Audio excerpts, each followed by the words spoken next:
All right, good morning and welcome to our Minnehaha County Commission meeting for February 20th. I'd like everybody to stand for the Pledge of Allegiance. I pledge allegiance to the flag of the United States of America and to the republic for which it stands, one nation under God, indivisible, with liberty and justice for all. All right, I'm going to call our meeting to order and note for the record that we do have a quorum, 4 in attendance, and Commissioner Kipley telephonically. Remind you, I just checked my phone. It wasn't on silent mode. It is now. Avoid embarrassment and put it on silent mode. Just for the public's information, we do provide numerous opportunities for public comment after each agenda item. For items on the agenda, and then at the end of the meeting for general public comment about any non-agenda items. So I'm going to move forward then to our routine business and look for a motion to approve our agenda. So move. Second. Motion and a second. I'll call the roll. Benega. Aye. Blyenberg. Aye. Kipley. Aye. Bender. Aye. Karski. Aye. Motion carries. I think I got an extra eye in the background there, Commissioner Kipley. Yeah, my youngest daughter really likes the agenda. Okay. Well, we appreciate you making the effort to be involved here. All right. Moving on to our consent agenda. Is there anyone from the public that would like to comment on our consent agenda? Our consent agenda is our routine business, bills to be paid, etc. Anybody from the public want to comment on our consent agenda? Seeing nobody running to the microphone, I'll move on to the commission. Any commissioner like to remove anything from the consent agenda? All righty, I'll look for a motion to approve our consent agenda. Make a motion to approve. Second. All right, call the roll. Bender. Aye. Blyenberg. Aye. Benega. Aye. Kipley. Aye. Karski. Aye, motion carries. Now moving on then to our regular business. If anybody's going to comment from the public on our regular business, we have 2 opportunities for you to sign in. If you know you're going to comment, please sign in by the door. We need your name for public record, or there's also an additional sign-up sheet, I've been told, on the podium up here. So, all right, first item on our regular business agenda is the Minnehaha County Coroner's Annual Presentation. Dr. Snell. Good morning, sir. Good morning, Commissioners. How are y'all today? Excellent. Good. So as you know, our business is not one that we can set forward in a year and tell you exactly this is how it's going to go. You never know what's going to be happening. If we look at the first slide, oh, okay. Oh, good. So if we look at our cases that we had last year, in a general sense, everything was lower. Kind of an odd thing for us.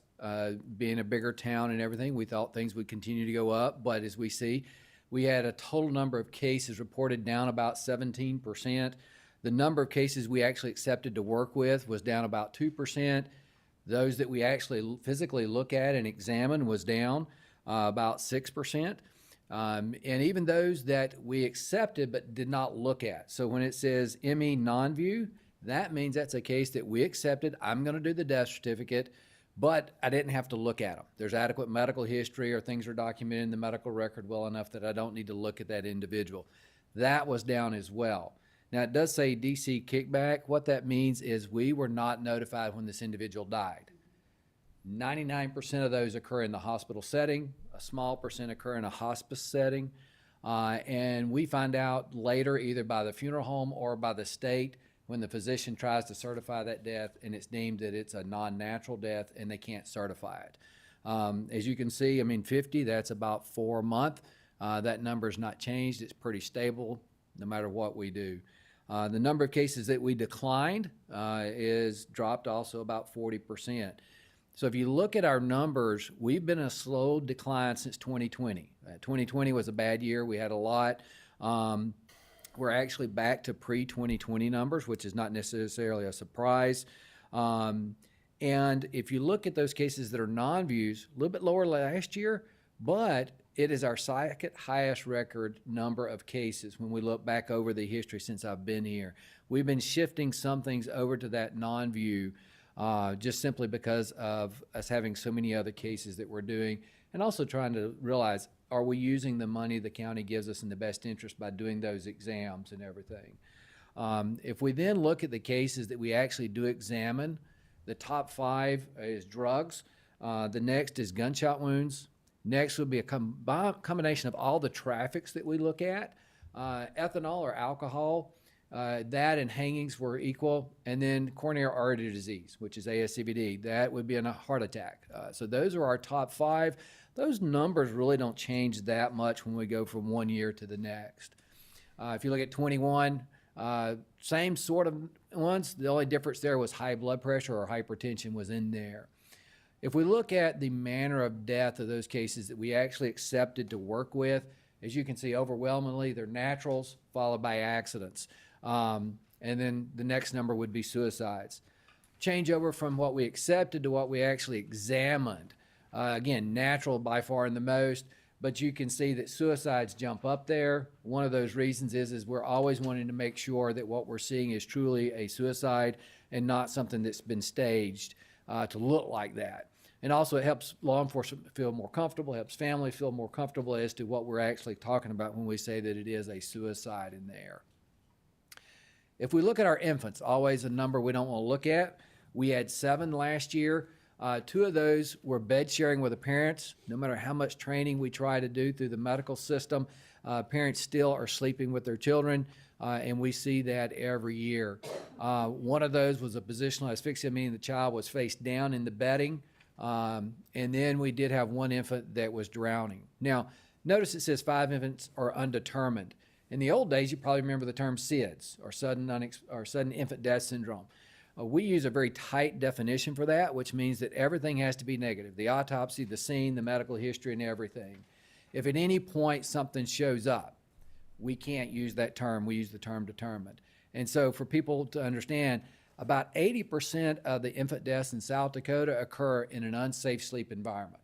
And so anytime you have an unsafe sleep environment, we can't use the term SIDS. So it is a problem not just in our county, but across the state in all of the infant deaths.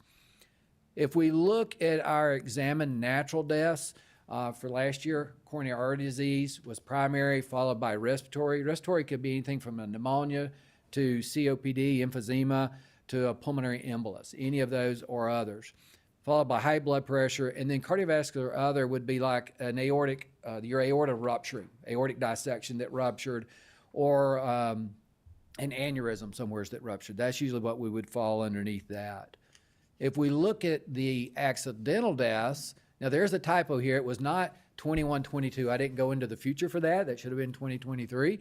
But as you can see, the drug deaths, all drug deaths that we have, was pretty much unchanged from last year. Traffic saw a small decline. Our asphyxial deaths jumped, and these are deaths related to something occluding the airway, whether that be internal or external, something closing that airway off. And then drownings, we saw a pretty big jump in drownings this year. Kind of an odd thing, but we did see that in there.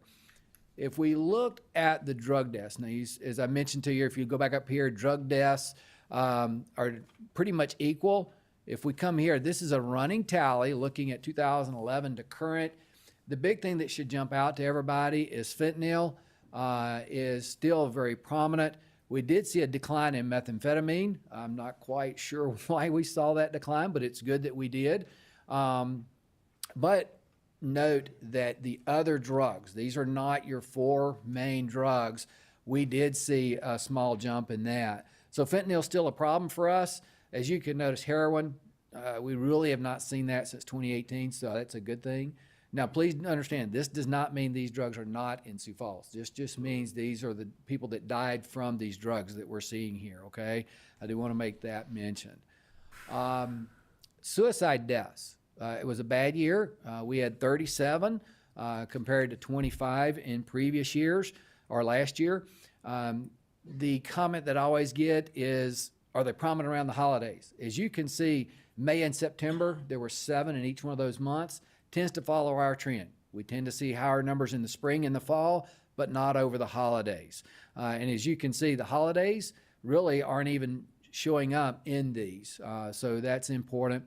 As usual, gunshot wounds are the most common method we see here, followed by hanging and then drug toxicity. So, in summary, and looking forward, what are we expecting? As always, toxicology keeps going up. We do evaluate from year to year different companies that are best for us to use. When you look at the overall package and cooperation that we have, still feel the company that I'm using is probably the better one there. We still always do look at the state. What can we do with using the state? Due to turnaround times, we're still very cautious about changing over to them. Transport cost, Tom will talk about the new contract that we have with them, but we are going to have a small bump there. Not as bad as I'd feared, so that is good. But I do think at some point we are going to have to address that, and Tom's going to talk a little bit about that for us. Some things that we should anticipate, though, is we've had several years of declining numbers. But look at January. We had 18 autopsies. Now, that's not including the externals. That's not looking at the number of cases we accepted, but the actual ones we had to autopsy was 18. If you look back last year, we had no more than 14 in any one month.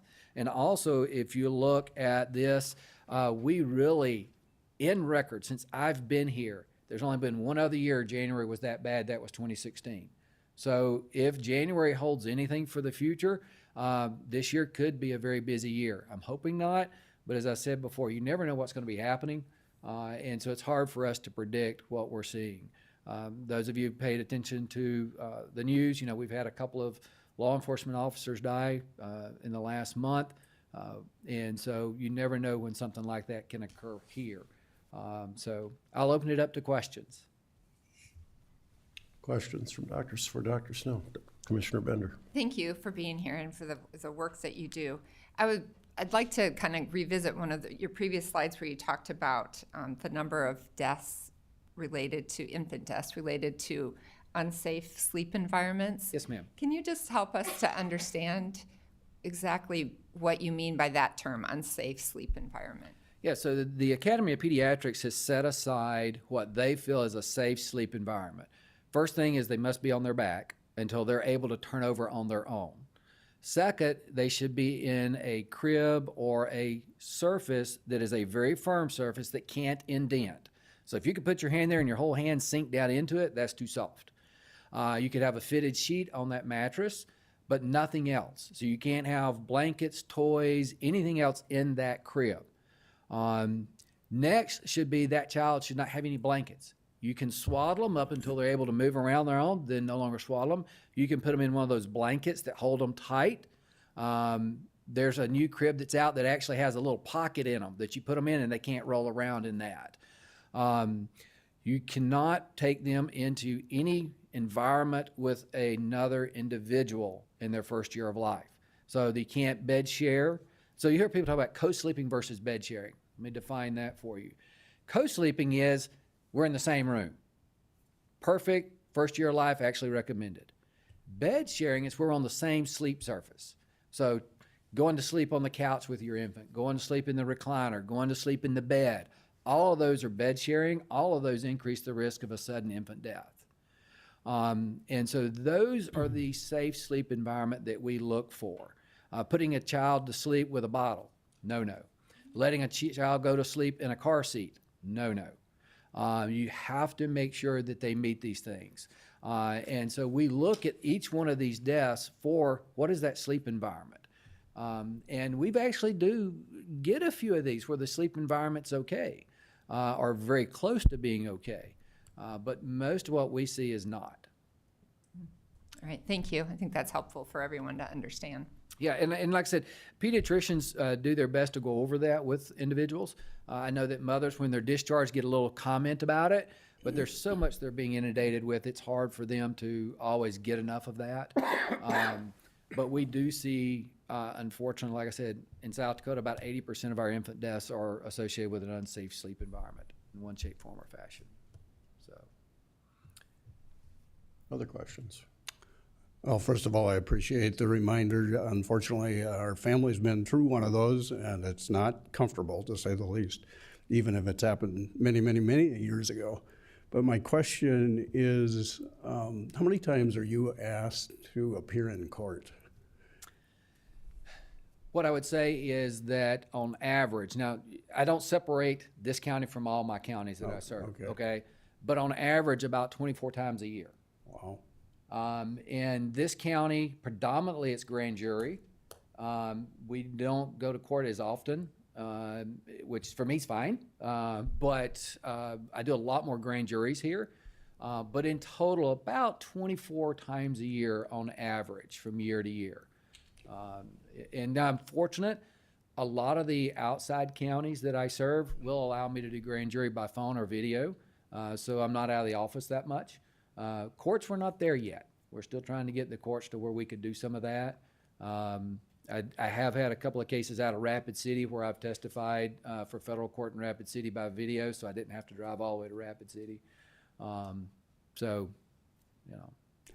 Probably a dumb question, but how much time does that generally take for you for each one of those?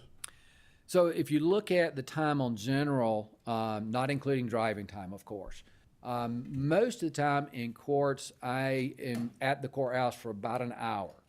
And then prep time before that's anywhere from 1 to 3 hours, depending on the case. Thank you. Dr. Snell, how many years have you been our coroner? This is the start of my 14th year. I came in January of 11. Okay, and you were appointed, correct? Yes, yes. 'Cause, yeah, in a lot of states, the coroner is actually an elected position, but not in South Dakota. No, South Dakota it is. Oh, it the is. county can make the decision to do an appointment. So my predecessor ran for election every year. And finally, he just said, I talked to him, he said, I got tired of running for election, doing all the stuff. He said, I told the county, if they want me to be their coroner, they're going to have to appoint me. So the county then changed over to an appointment. Counties can do appointments, but usually they only do that when there is no one that wants to run for the election. So we experienced that in Lincoln County back, I believe, in 1718. No one, the coroner they had retired. None of the deputy coroners wanted it. Nobody chose to run.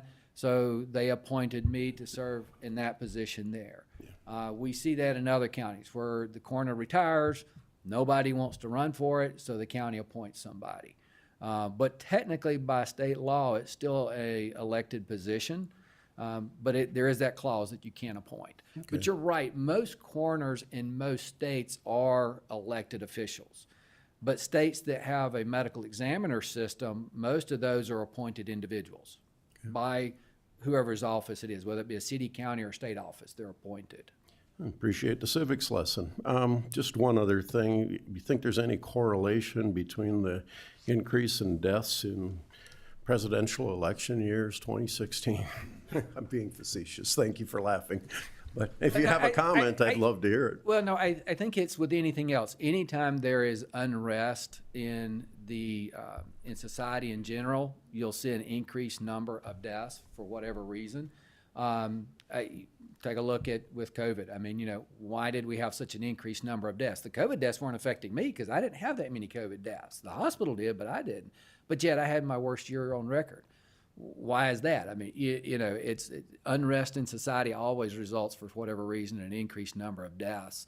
Hard to explain. I don't have a good understanding for why that occurs. But I can tell you, anytime there's that. So are we going to see an increased number of cases this year? Well, maybe January is an open window to that, and we're going to see it. I hope not, because January was a rough month for us. So, thank you, sir. We do take public comment. This is just a presentation, no commission action. Anybody from the public want to make any comment? Thank you, Dr. Snow. I'm Lynn Montgomery from Fairview, South Dakota. I'm a retired nurse practitioner, so I find your report very, very interesting.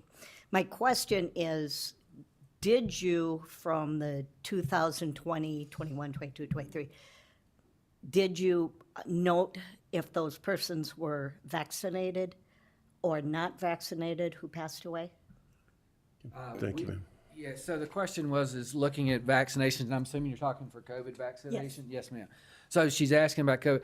No, we did not get into the whole vaccination thing. What we would look at is this potentially a COVID death, and we go from there. However, having said that, we did have one case that comes to mind of a young individual that got a vaccine and then did develop myocarditis, which was a known complication of that particular vaccine. And there is still some debate in the, I would say, the medical education circles as to whether or not there truly is a link between that vaccine and myocarditis. I had no other reason for that young man to get myocarditis, so in my opinion, it was related to that. But that's just my opinion. But no, we didn't ask for that. Thank you. Thank you, Dr. Snell. I'm going to assume no other public comment and move on to our next agenda item. You have a good day, sir. And Dr. Snell referred to this. We are going to consider a motion to approve an amendment to the decedent transport to the morgue agreement. Mr. Greco. All right, good morning. Tom Greco, Commission Administrative Officer. As Commissioner Karski said, this is an amendment to an existing agreement that we have for decedent transport to the morgue. This covers the area within the Sioux Falls city limits within Minnehaha County. The major changes that occur with this particular amendment are, number one, it extends the term of the original agreement. The term was an initial 2-year. It was originally signed in 2020 with an initial term of 2 years and a 2-year renewal. What this amendment does is effectively extend that renewal period by a year, so for a total of 3 years. It would become effective on March 1st of this year and expire March 1st of 2025. The other change to this particular amendment is that it keeps the base rate of the decedent transport cost at $400. However, it also does provide for an up to cost of $80 per body pouch or body bag per decedent transported. This would have an impact certainly on the budget, as Dr. Snell mentioned before. We average about 212 decedent transport per year back to 2020 at an average cost of about $83,000. This could potentially add an additional $17,000. I would say we are maintaining this contract with MedStar Paramedic Ambulance. They've been a very good partner throughout this entire process. I do want to say that Mr. Major, President and CEO, is unable to make it today and does send his regrets. He is traveling, but just given the timing, I thought it would be good to get this in front of the commission today. So I would urge your support for this amendment. If you have any questions, I'd be happy to answer them. Questions for Tom? All right. Again, we will take public comment. Just so you know, it's comment about the agenda item. It is not a time to question the commission or the presenter, but if you have comments about the item, we welcome your comments. Any comments on the decedent transport extension of the contract? All right, turn it back to the commission for discussion action. Make a motion to approve. I'll second with a comment. Commissioner Bender. I just would say that I think this is a service that most people don't even recognize, that this is an obligation of the county to do this, and it's been difficult to find providers to do this. So I really appreciate the commission office's work in trying to reach an option for us that serves the needs of the county right now. All right, call the roll. Benega? Aye. Bender? Aye. Kipley? Aye. Bleinberg? Aye. Karski? Aye, motion carries. Okay, consider a motion to authorize the Highway Department to purchase a tenant cleaning machine through Minnesota State Contract 186080. Mr. Groen, our highway soup. Good morning, Commissioner. Steve Groen, Highway Superintendent. This is a piece of equipment that, when we moved into our new facility a year ago, became something that we really needed to keep our larger space clean. Our old unit, we've tried getting the seals replaced twice without success, so we're looking for your support to purchase a new sweeper scrubber to do the interior floors in our mechanics bay and the vehicle storage area. Okay, questions of Steve? All right, public comment. Commission action. Make a motion to approve? Second? Motion and a second. Roll call vote. Bender? Aye. Bleinberg? Aye. Kipley, Aye. Benega, Aye. Karski. Aye. Motion carries. Moving on, consider bid results and award recommendation for a roadside spraying system and installation and authorize the chair to sign an agreement with CNR Supply, Inc. Steve? Once again, Steve Groen, Highway Superintendent. This was an item that was in our '23 budget that we pushed back a year in order to purchase a Super Duty pickup in '23. This is the equipment needed to set up our new weed spraying vehicle to spray ditches and roadsides to control noxious weeds. Okay. Questions for Steve? Public comment? Commission action? Move for approval. Second? Motion and a second. Commissioner Bender? I just feel compelled to say this just shows you the breadth of what the county is responsible, everything from decedent transport to noxious weeds, so. Roll call vote, please. Benega, Aye. Blindberg, Aye. Bender, Aye. Kipley, Aye. Karski. Aye. Motion carries. I heard 3 ayes there. Yeah, I heard a few extras too, yep. Moving on to agenda item 12, consider motion to reject the 2 bids opened on February 7th, 2024 for the purchase of a Highway Department 2024 side dump trailer. We don't reject bids very often, do we? No, sir. Once again, Steve Groen, Highway Superintendent. Upon consultation with the state's attorney's office, we decided it was cleanest to reject both bids. One bid was missing a bid bond, and the low bidder had failed to sign their proposal. So we're asking the commission to reject both bids, and then we will with your permission, we will re-advertise, and hopefully they will get it right the second time. Public comment? Commission questions, action, discussion? Make a motion to approve? Second? Motion and a second. Call the roll. Bender, Aye. Blindberg, Aye. Kipley, Aye. Benega, Aye. Karski. Aye. Motion carries. All right. Consider a motion to approve a request to purchase 2 truck builds and dump bodies for new plow trucks through Sourcewell Procurement Contract 080818. Once again, Steve Groen, Highway Superintendent. Last year, we ordered 2 Freightliner chassis for snowplow replacements. The Freightliners were delivered last week. This is to build it out to being able to fight snow with dump bodies, plows, sanders, everything we need. We're looking for your permission to approve this contract, and we will get them to Henderson Products to get built as soon as practical. Questions from the commission? Public comment? Commission action? Move approval? Second. Motion from Blindberg, second from Bender. Call the roll. Blindberg, Aye. Bender, Aye. Kipley, Aye. Benega, Aye. Karski. Aye. Motion carries. All right. Consider bid results and award recommendations for MC 2402 Southeast South Dakota County Striping Project and authorize chair to sign an agreement with Dakota Traffic Services LLC.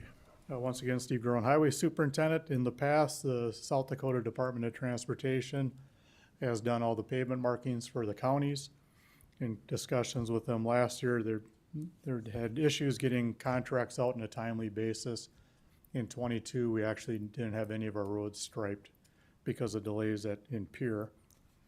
So in conversations with the DOT last year, they let the counties take the money that the state used to spend for our striping and award it to individual counties to do our own striping contracts. We met with a couple vendors. I got the 13 surrounding counties in together, and we did a package together. Jenna Gerard, our engineer, did a great job getting the specs and maps in for all 13 counties.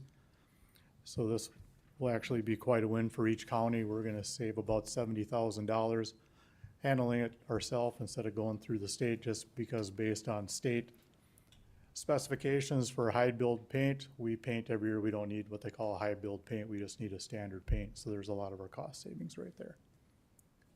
So I'm looking for your support to get this contract approved. Questions for Steve? Mr. Chair, I had one question. Yes, sir. Steve, could you just walk through, it sounds like this was a great example of cooperation among the counties, but did we have to agree at the front end of that process to, that we were going to take the low bid overall? Because I just noticed that they were very close bids, and it was at the county level, it was very close as well. But Minnehaha County's portion, we're actually taking the higher bidder of the two. Could you just explain that process and how all the counties must have agreed at the outset to take the low overall bid rather than county by county?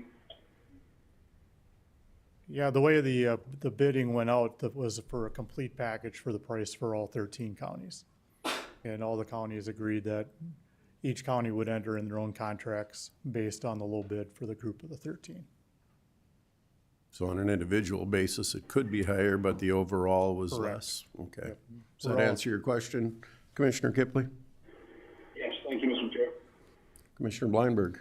Thank you. I think you answered my question in that explanation. I was just curious if we assume any risk for the other counties since we coordinated this, but you just mentioned they all have their own individual contracts? Yes, each county advertised independently, and each county will have their own contract. Thank you for your work on that. All right, open this for public comment. All right, move on to commission discussion and action. Make a motion to approve? Second? Motion by Bleinberg, second by Benninga. Please call the roll. Bleinberg, Aye. Benega, Aye. Bender, Aye. Kipley, Aye. Karski. Aye, motion carries. Moving on, authorize the chair to sign the Township Rural Action Infrastructure Funding Agreement with Hartford Township. Once again, Steve Groen, Highway Superintendent. It's actually rural infrastructure funding, rural access. This was, the county commission awarded RAFE funding to Look, 5 townships back in rural December. access, not rural action. Yep, there's a typo on there, I apologize. Hartford Township will be the first of the 5 townships to come to actually execute the funding agreement. We're looking for your support to provide Hartford Township with their funding to replace a bridge. Okay, questions for Steve? Commissioner Bender? Steve, I'm wondering if you could just explain a little bit about the process that went into awarding this. Yes, Mr. Chair, Commissioner Bender.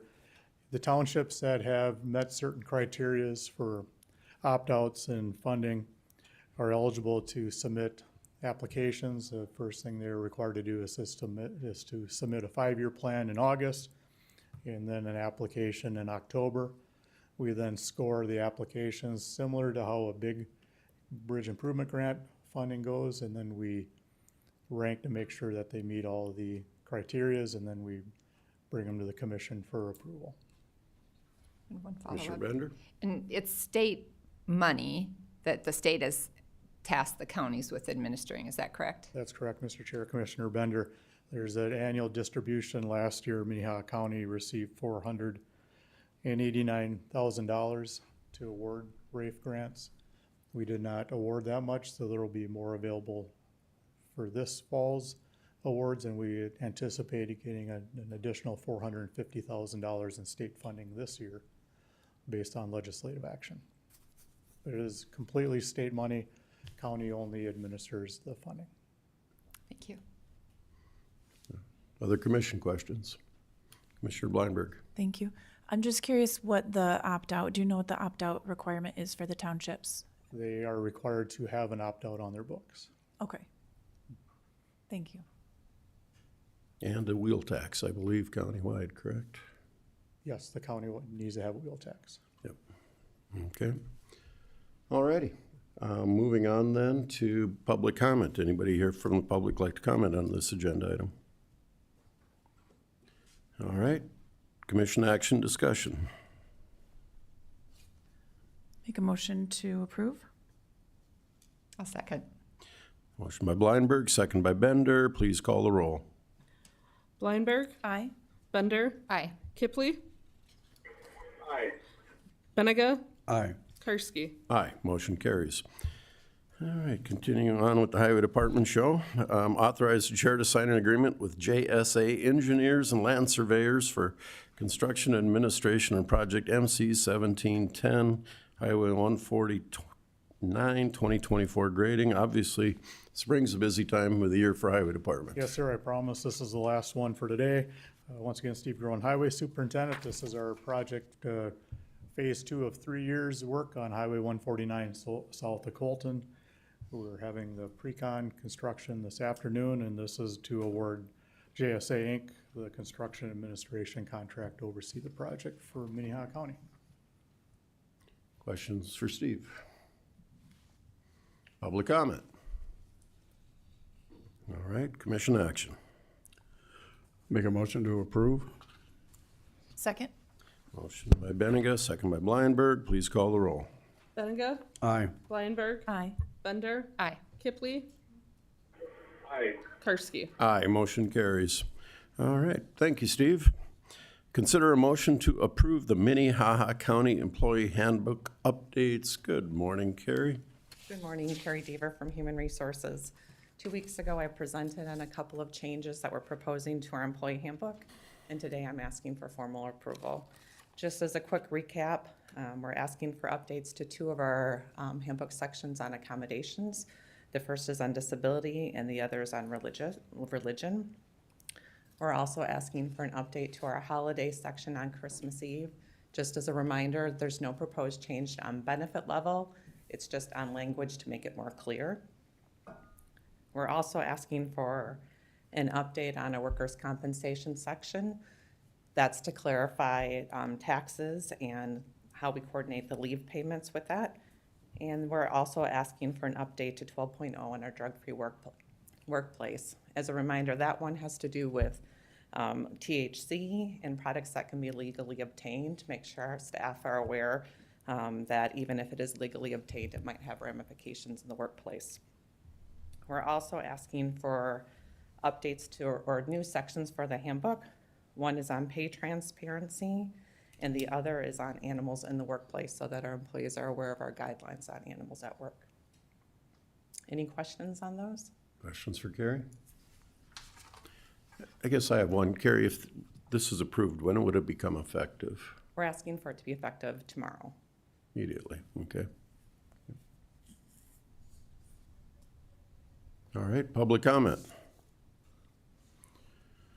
All right, turn it over for commission action. Commissioner Bender. I've received no feedback on this. I think these are all appropriate, so I'd make a motion to approve. Second? Motion and a second. Please call the roll. Bender, Aye. Blindberg, Aye. Benega, Aye. Kipley, Aye. Karski. Aye, motion carries. And moving on, consider a motion to approve the Minnehaha County Drug and Alcohol Testing Procedures Manual updates. This one is closely related to the handbook provision 12.0 that we talked about on THC levels. We're proposing changes to our procedures manual for drug and alcohol testing to reflect very similar language. Questions for Carrie? Public comment? Commission action? Move for approval? Second? Motion and a second. Roll call vote. Benega, Aye. Blindberg, Aye. Kipley, Aye. Bender, Aye. Karski. Aye, motion carries. Thank Agenda- you. Agenda item 19. Thank you, Carrie. Authorized chair to sign the 2024 jail housing per diem contracts with Hutchinson County, McCook County, Gerald County, Lake County, and Moody County. Warden Mattson, good morning, sir. Good morning, Mike Mattson, Warden of the Minnehaha County Jail. Pretty self-explanatory. These are 2024 housing contracts. We don't guarantee any beds for these counties. It's just if they have a client that needs to be housed with us, they'll call us and ask if we can take them. Is there a guaranteed rate then on that? The rate is $112. It's the 2024 pricing. Okay, thank you. 112 a night. Commission questions? Public comment? Commission action? Make a motion to approve. Second? Call the roll. Bender, Aye. Benega, Aye. Kipley, Aye. Blindberg, Aye. Karski. Aye, motion carries. Moving on, consider a motion to authorize the purchase of a replacement jail transport vehicle in the amount of $42,076. Again, Mike Mattson, Warden of the Minnehaha County Jail. I was in front of you previously and requested authorization to get the special service Dodge pickup. That turned out to not be available, so we're going with a state bid Durango to purchase to replace the van that was totaled out in a crash. State bid price is $42,076, and then we're gonna have about a $5,000 equipment amount as well to add on top of that. Funding for it, we had $10,000 in savings from last year's purchase of a Charger instead of Police Interceptor Explorer. We had $14,000 payment for insurance on the van that was totaled. I had previously said we would use the cover the remainder with SCAP money. However, in my carryover request that you'll see upcoming, I put a request in to carry over some funds for this purchase. If that is not approved, I would use the SCAP funds. Questions from the commission? Public comment? Commission action? Move for approval? Second? Motion and a second, roll call vote. Benega, Aye. Blindberg, Aye. Bender, Aye. Kipley, Aye. Karski. Aye, motion carries. Consider a motion to authorize the Sheriff's Office to apply for the 2024 Homeland Security Grant. Mr. Gearman, good morning, sir. Jason Gearman with Minnehaha County Emergency Management. Again, it's that time of year where we ask you to allow us to apply for the Homeland Security Grant. We've been doing this since about 2003. It's really gained us a lot of valuable equipment. And I know, Mr. Karski, when I was up here last year, you requested an update on what we purchased. We did purchase radios. That's been pretty consistent throughout the last several years with the update to the new radio system, the P25. Our last purchase, I believe I purchased 4 handhelds, and Joe Bosman purchased 3 mobiles in the car radios. This next year, I think the plan is to apply for a new vehicle for the Sheriff's Office to replace a 1992 Ford F-450. So, asking your approval to apply for the Homeland Security Grant. Commission questions? Public comment? Mr. Chair, I did have a question. Yes, sir. For Jason, I'm just reading a couple questions in the application summary here. Was the application actually due February 15th? Yes, it was. Past the due date? What happened is we weren't sure if we were going to even apply for anything. One of the items we were going to apply for was just an outrageous amount, around $200,000. We were able to piece together some other vendors and get that to a much lower amount, around 80, and decided to apply. And then we couldn't meet the deadline for the commission meeting for last week because there was no commission meeting. So here we are.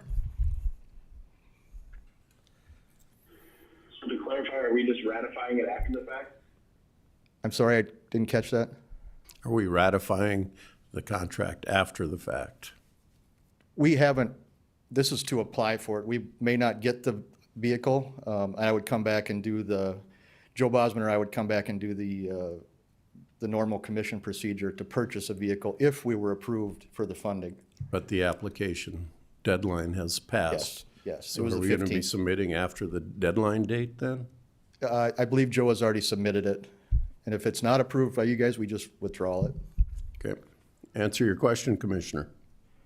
Yes, and one other question, if I could. This also lists out a helpful summary of just the previous Homeland Security funding, and obviously there's some variability there. Can you walk us through some of the history, and notably 2023 was the lowest number on record there? Is it just circumstances of what we happen to be applying for in a given year, or how does that fluctuate? Well, there's a couple different circumstances that are reason it's lowered. You'll see some of the higher amounts. I don't have it in front of me, but I think there was a 500,000, which was a armored vehicle purchase. And that was a combination with the sheriff's office and the Sioux Falls Police Department.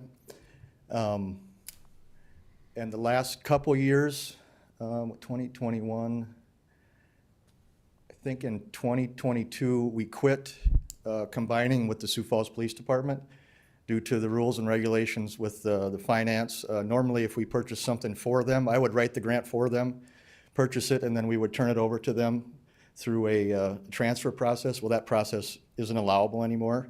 So you're gonna see the numbers a lot lower due to the fact that it's just Minnehaha County that's applying and not Sioux Falls Police.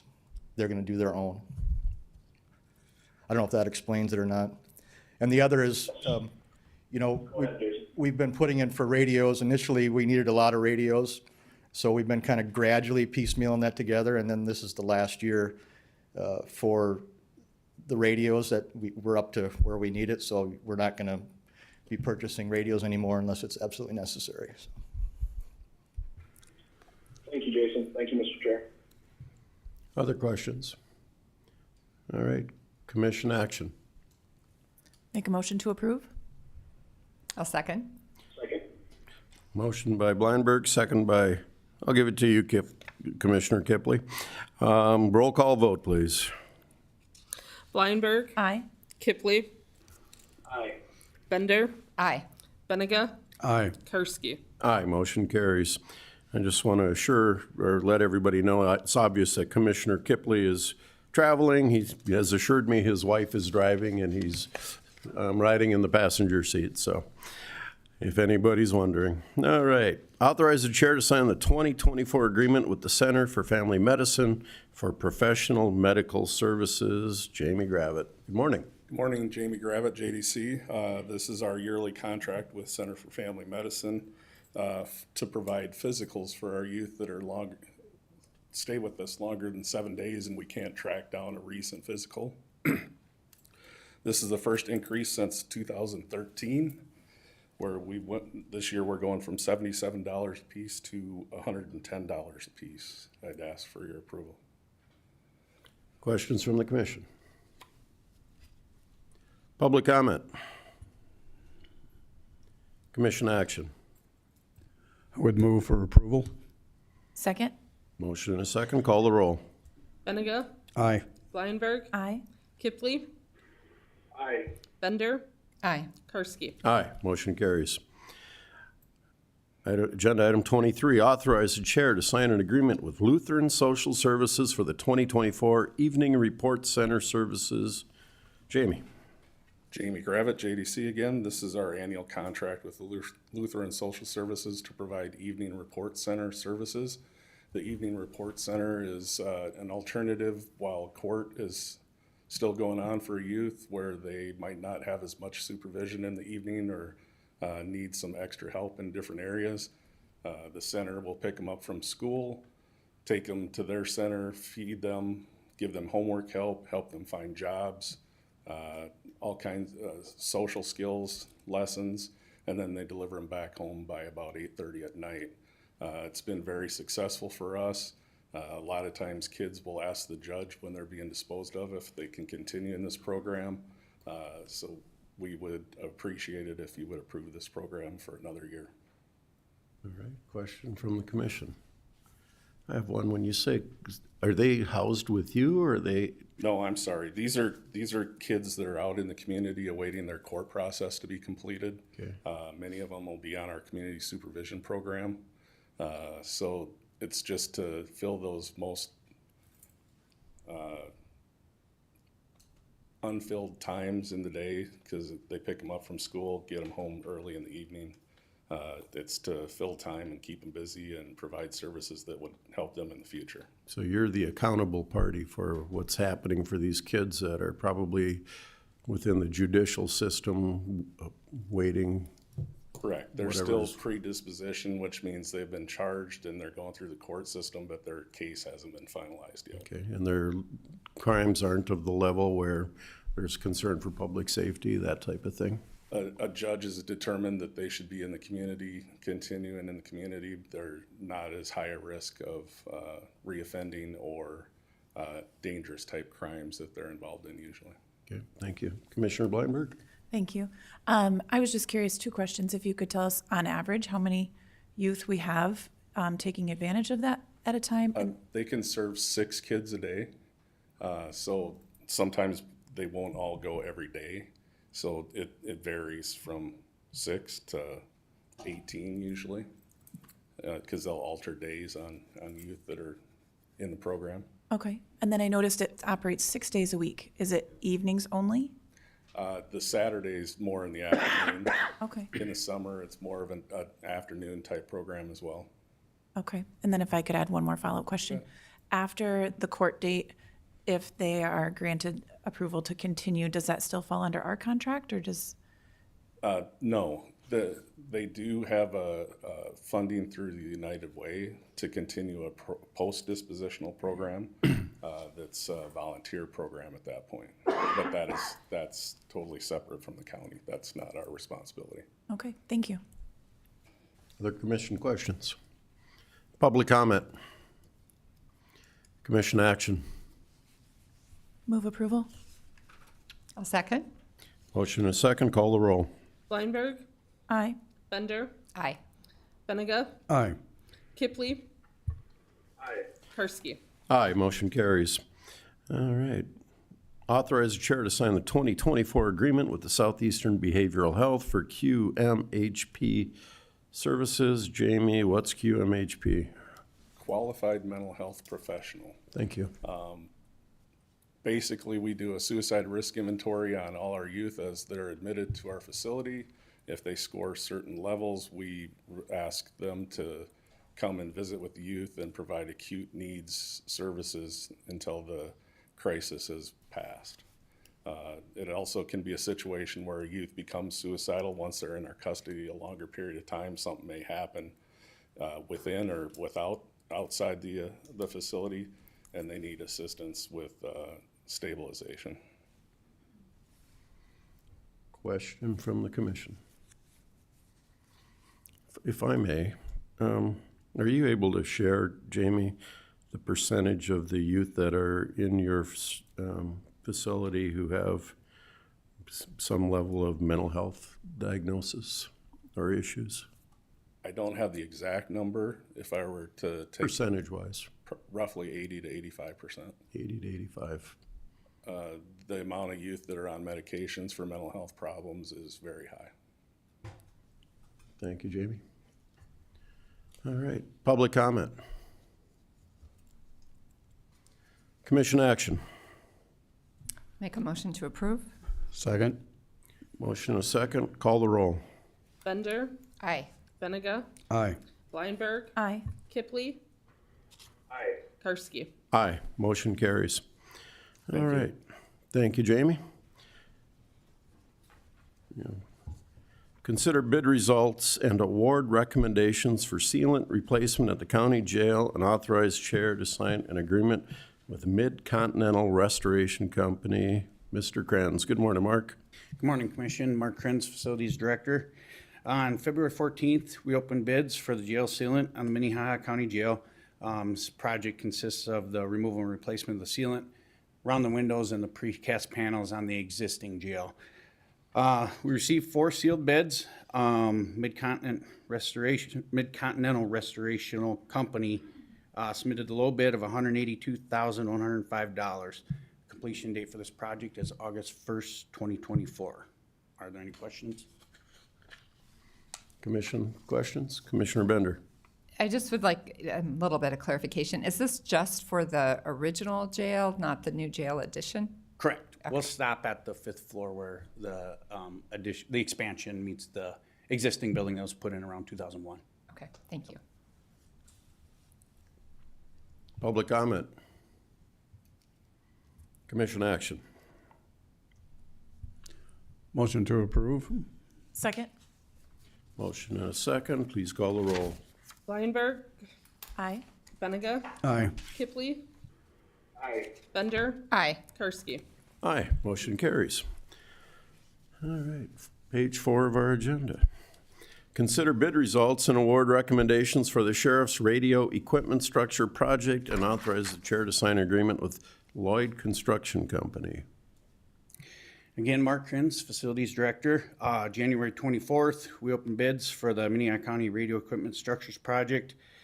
This project consists of 4 precast structures, 120 square feet that will be placed throughout the rural area of the county to improve the radio signal for emergency responders. We received 6 sealed bids for this project. Lloyd Construction Company submitted the low bid of $699,000. The completion date for this project is July 1st, 2024. Are there any questions? Questions from the commission? Are we replacing, is one of these a storm? These are all new structures? Correct. Okay. Public comment? All right, commission action. Make a motion to approve? Second? Thank you, commissioners. Roll call vote, please. Bleinberg, Aye. Bender, Aye. Kipley, Aye. Benega, Aye. Karski. Aye, motion carries. Authorize the chair to sign the voting ballot and choose to either accept or reject Endo's reorganization Chapter 11 bankruptcy plan as it impacts the planned payment of funds to all affected opioid claimants. Mr. Bogue, that was quick. I got a head start, Mr. Yeah. Chairman. Eric Bogue, State's Attorney's Office. Yes, as the description you have just read is a mouthful, but Endo International is a manufacturer of opioids, among other drugs, generally under a generic label. They, like other manufacturers, are part of the claims that have been filed against all the other manufacturers. They immediately went into Chapter 11 bankruptcy. There is a group of lenders trying to buy them out. In order to do so, the U.S. Department of Justice is requiring the resolution of all these claims. They acknowledge there's an official opioid claims committee that is part of this bankruptcy issue. They're recommending that we adopt this or approve this settlement. As you have seen, the plan would be for them to pay $119.7 million over 2 years, or if they're able through these other lenders in a buyout, to do all of that in 1 year, that payment would be reduced to $89.7 million. The Claims Committee does acknowledge that there's no amount of money that's going to satisfy the impact that these drugs have had on the individual claimants. However, they're trying to arrive at an ultimate benefit that would get the money out as quickly as possible. They cite several examples through the Purdue and other examples that payments have been delayed or non-existent because of other issues. So they're recommending that you adopt this. If you agree to that, this would be to sign that ballot and send it back. Clear, clear. All right. Commission, questions? Public comment? Commission action? So moved, Benega, to approve. Second, Bender? Thank you, commissioners. Call the roll. Benega, Aye. Bender, Aye. Kipley, Aye. Bleinberg, Aye. Karski. Aye, motion carries. All right, moving on. Minnehaha County Auditor's Office Annual Presentation. Good morning, Leah. Good morning. Yes, Leah Anderson, County Auditor. I'm going to try to do my own navigating today with the slides. So my presentation last year occurred in May. And since that time, technically, I still have not even put in a full year yet, but since that time, our office has had a successful financial audit. We have supported 8 municipal and school elections in 2023. And we had a successful tax deed property sale. We completed the precinct and polling place updates. I'll go into that a little more later. And then also we finally had our ES&S training in January. And I also will go into that a little more later. So I'll move on to the next slide here. Expectations in 2024. So we have a Munis upgrade coming, and that will be from March 11th to March 8th to March 11th. In the meantime, our accounting staff has been working in the Munis test environment during any slower downtime that they have had, and they have not noticed any significant changes that will take place with the upgrade. So things seem to be going smoothly with that. And then I'm going to move down here to a dashboard screenshot. So I gave you this.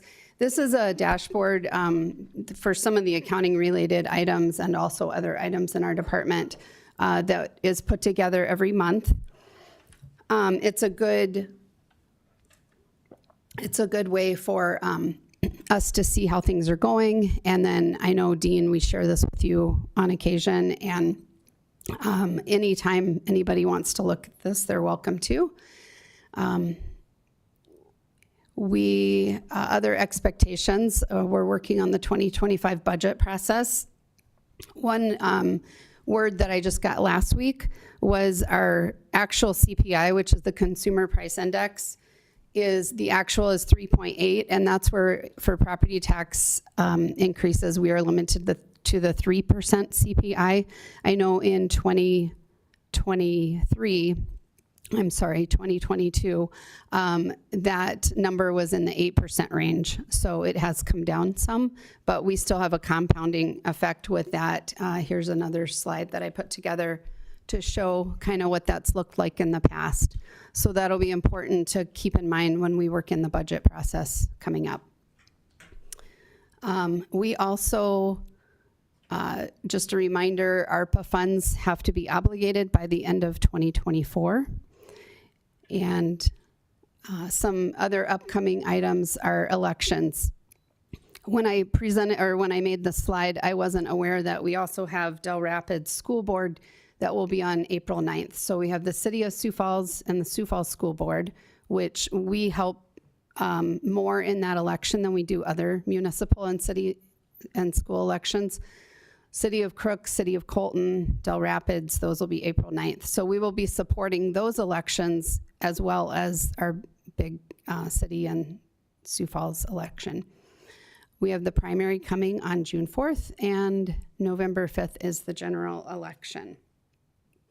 So I'm going to move down to an update on our precinct and polling location changes. So overall, this has impacted 43,770 registered voters per our review. We have postcards that are going to be going out with qualified pre-sort this week. There was nothing that we could use as an example for how to notify voters because it had never been done and no other counties really had anything in place. So I did produce or design a card that we could send out. We had the state's attorney's office review that card, and those will be going out. One thing to note on that that we found out last week also is that we were able to save $8,000 in postage by using qualified pre-sorts in COA system.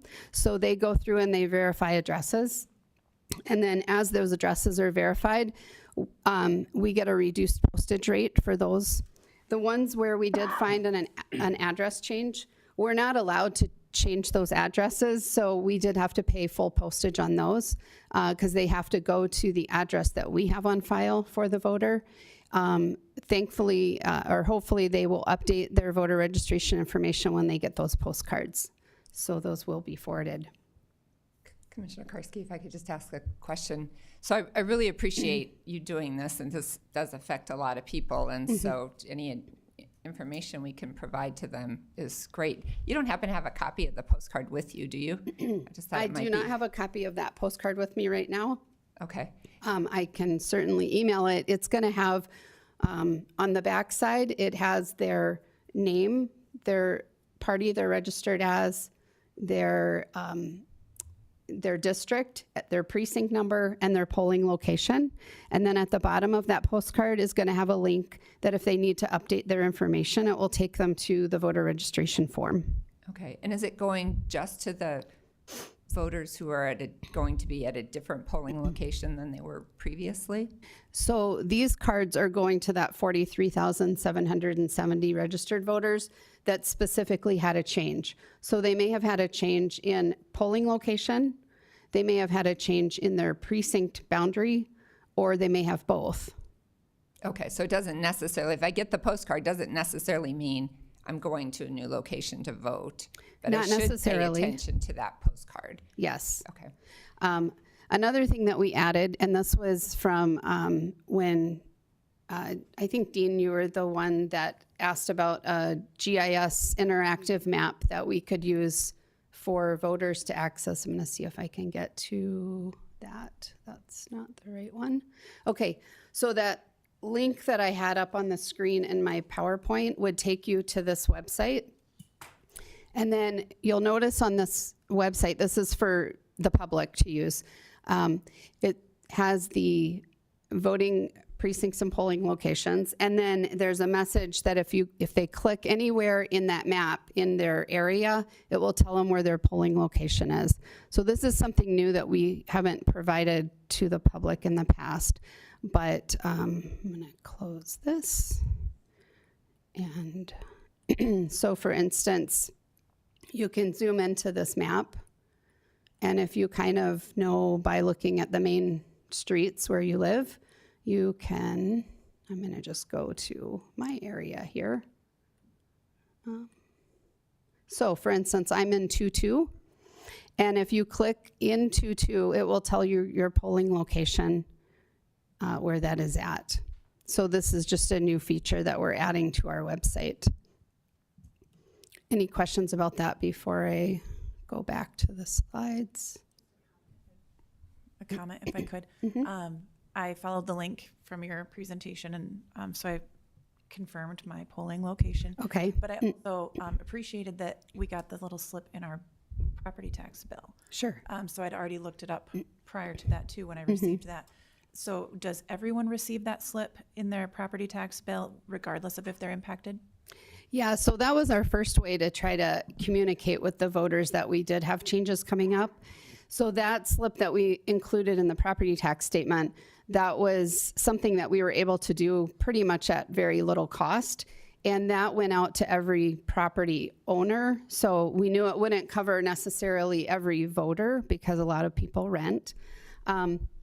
And that was more of a general FYI piece. And it took you to the voter information portal.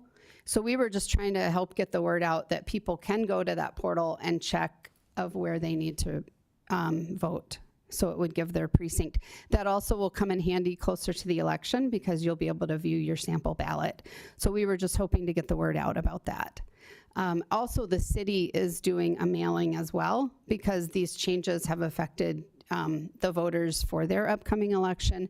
They are following the same precinct boundaries that we are following and the same polling locations that we are following. And that will help avoid confusion for our elections and their elections, because in the past, the school has done polling centers and the city has tried to follow our boundaries. And so we thought it would be best if we all did the same thing, and that would cause a lot less confusion among the voters.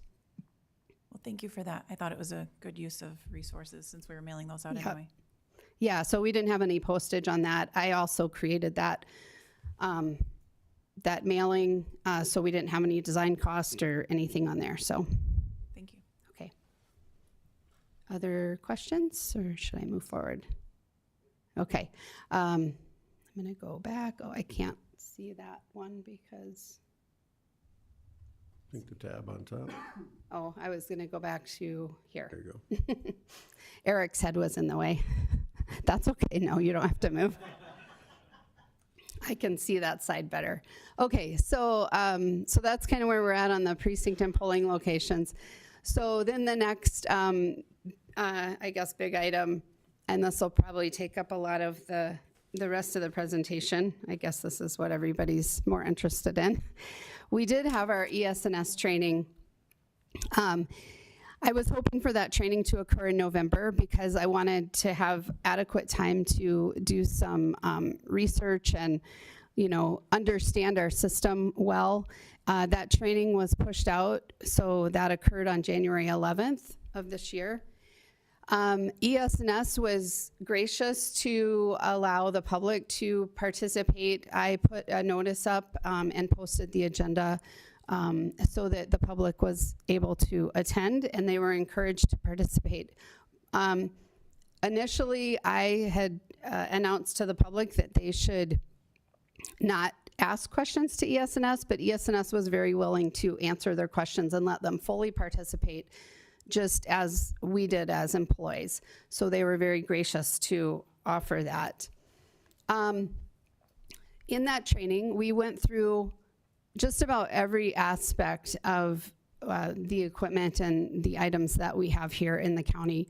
So in the county, we have 103 express votes. Those are not very utilized, so we end up with a lot of expense that goes into those, but we have to, in order to have our elections tabulated, we have to offer express vote machines for people to mark ballots. And so every polling location has to have an express vote available and working. I know in 22 there was a little bit of a settlement that we had to take care of when I started, because some of the locations did not have their express votes up and running. So we're gonna make sure that we do everything possible to instill in our precinct workers that they have to have those machines up and running. But on average, there's maybe under 20 votes cast on those machines in a whole year. So when we were looking at the numbers at that training of how many times those machines have had votes go through them, it was very minimal. Most of the votes that go through those machines are in our testing. So maybe 1 or 2 people use them. We also have the DS850s. Those are the tabulators. We have 4 of those. Our DS850s, we were able to see how those run. Those tabulators put a lot of ballots through at one time. And then what happens in the process is after the votes or after the ballots are run through the tabulators, then a flash drive is inserted into the tabulator after about 3 or 4 precincts are counted. And then those results are loaded into the electionware reporting management system. So I have a slide here also. This kind of walks you through that process. So we cast our votes on paper. The paper ballots are put into the tabulator for counting. Election results are then created in the electionware management system. And that system is what produces the reports that we need, the cast vote records, ballot images.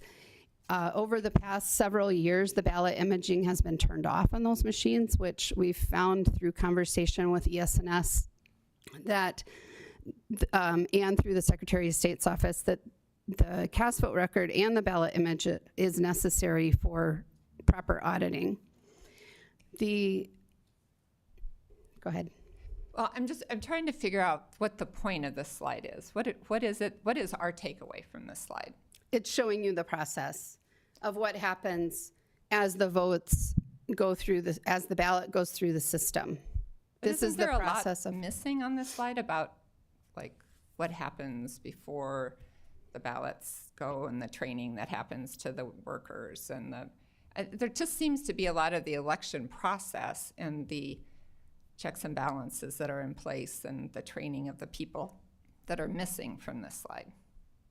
Sorry, this is my presentation that I put together, and while I'm trying to give you a highlight of the process here, yes, there is a lot that happens with training, but I'm trying to right now focus on the portion that is part of the ES&S system, because that's the training that we went through.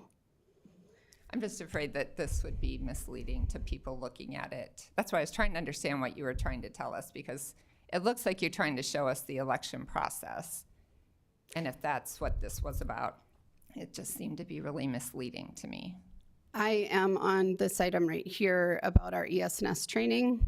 Okay.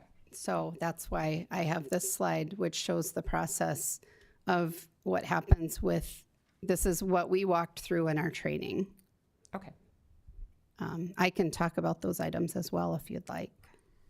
I just was trying to understand where we were going with this. So that's okay. Go ahead. Okay, thanks. Okay, so the ballots are cast. After ballots are, there is a lot that happens. They go into a ballot box. The box gets delivered to the county. It's sealed. But once the ballots are brought up here where we tabulate the votes, they go through the tabulator. And we are able to produce reports through the ERM system, which is the electionware reporting system. And then if we were looking at, this is the final step in the process, if we were looking at the expanded electionware reporting, you would get a cast vote record, which is this image right down here. It's like a spreadsheet. And then you're able to look at a ballot image and how those votes were interpreted. And so this is part of the auditing process. So now I'm going to go through from that training some of the, I guess, findings and recommendations that I have been able to work on from January until now. So, as I mentioned, we have the electionware reporting laptop. One of the findings or concerns that I've had in that is that we are certified, or the equipment is certified through the EAC. I'm going to show you, here's the codified law that shows that this is per state, that we shall fulfill the requirements for Election Assistance Commission. So if you click on this link, this is the one that's going to take you to my other slide here. This is where you go to that link as you drill down. And then I'm going to go back to my presentation. So as you drill down to that, you would find that the electionware reporting system, we should be using a laptop that's a Dell laptop. It's a Latitude 5580. What I've found is that currently we are using an older HP laptop. So I'm in the process of reviewing that with ESNS and finding out if we need to upgrade or use the recommended Dell laptop. So that was one of the findings that came out of this training and the studies that I've done. Another item that I would like to improve on would be with our election equipment, making sure that we're using security seals and we're logging use on that equipment. And also have a better chain of custody once the equipment is programmed to be able to track the access in the rooms where the equipment is stored. And so I'm going to work with IT on that. Another item that I have discovered in looking back at older election history is that we haven't utilized, when I talked about the cast vote records and the ballot imaging, we haven't been properly utilizing that, not just our county, but the whole state. And so that would be very important to utilize that ability that we have with the ERM system to be able to look at ballot imaging and how the votes are cast and make sure that there's no errors. Sometimes a ballot can be folded, that's an absentee ballot, and that could cause a mark through one of the ovals and cause that ballot to be counted improperly. So I would like to use that. And then I also would like to, here's a better image of that cast vote record with the ballot image. I also would like to utilize I'm going to skip over this because, anyway, this was just some recent discussion about cast vote records and ballot images over this past year with the Secretary of State, the ES&S Task Force meeting, and then also an email that was sent out by the Secretary of State recently, and then also just last week testimony from the Deputy Secretary of State. Could I ask one more question? So when you talk about wanting to use this, whose decision is that? Who gets to make that decision? Because I know there's been, I mean, I know you're testifying. Is that a legislative decision? Is that the South Dakota Board of Elections? Who makes that decision? Currently, the decision really should be made by, I mean, these items are available to the auditor to use for auditing the election. I don't have a recommendation, or I don't know who's supposed to make that decision, but it's been clear that the Secretary of State's office, who should be giving us those opinions, has clearly stated that they should be used by the auditors for auditing procedures for the counties that have the ability.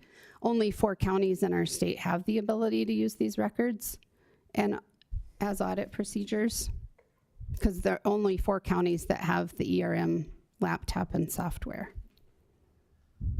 Well, we can talk about this more, but I mean, it seems like you're running the election and that there's some state rules involved here. So I just want to make sure that I understand what you're asking us, what you're recommending, who's in charge of making these decisions. Right. This is just my presentation. So I'm just letting you know what I found in going through this training and over this past year. So I'm not asking for any approval in this. This is strictly a presentation. Okay. Okay. Anyway, I referenced some of the conversation that has occurred about this topic, and it's been very clear, especially last week with the Deputy Secretary of State, that they believe that these records can be used, and they are in favor of the cast vote record and the ballot image to be used and produced. My final finding or recommendation is that in order to truly audit the system so that we can have transparency and confidence in the system, is that we pull out some of the 2020 ballots and do an audit, which would also be great for our post-election audit training. That's all that I have. So you called that a recommendation, but you said you weren't making recommendations, so I'm just confused. And if that's something you are recommending, are you going to bring it back? Are you going to check to make sure that's even legal? I will, yes. Okay. If I need to bring it back to the commission, I will. I don't believe that training for the post-election audit has to be brought back to the commission, but if I do, I will bring that back to you. Okay. I would question whether that's even legal, so I would want to make sure we understood that. I don't understand why you wouldn't just use sample ballots, like mock dummy ballots, to do the training. Because I want people to be able to use something that's actual, so that they can get an idea of how many items are on a ballot, use real ballots that may not be perfect, so that they can understand that training. It would also provide us with a way to really look at the tabulation results and the ballots and be assured that everything is being processed properly. All right, Commissioner Bleinberg. I'm just curious, I know you have a busy year coming up with elections. If you were to do that post-election audit training, what would the timeline look like for that? The timeline would probably be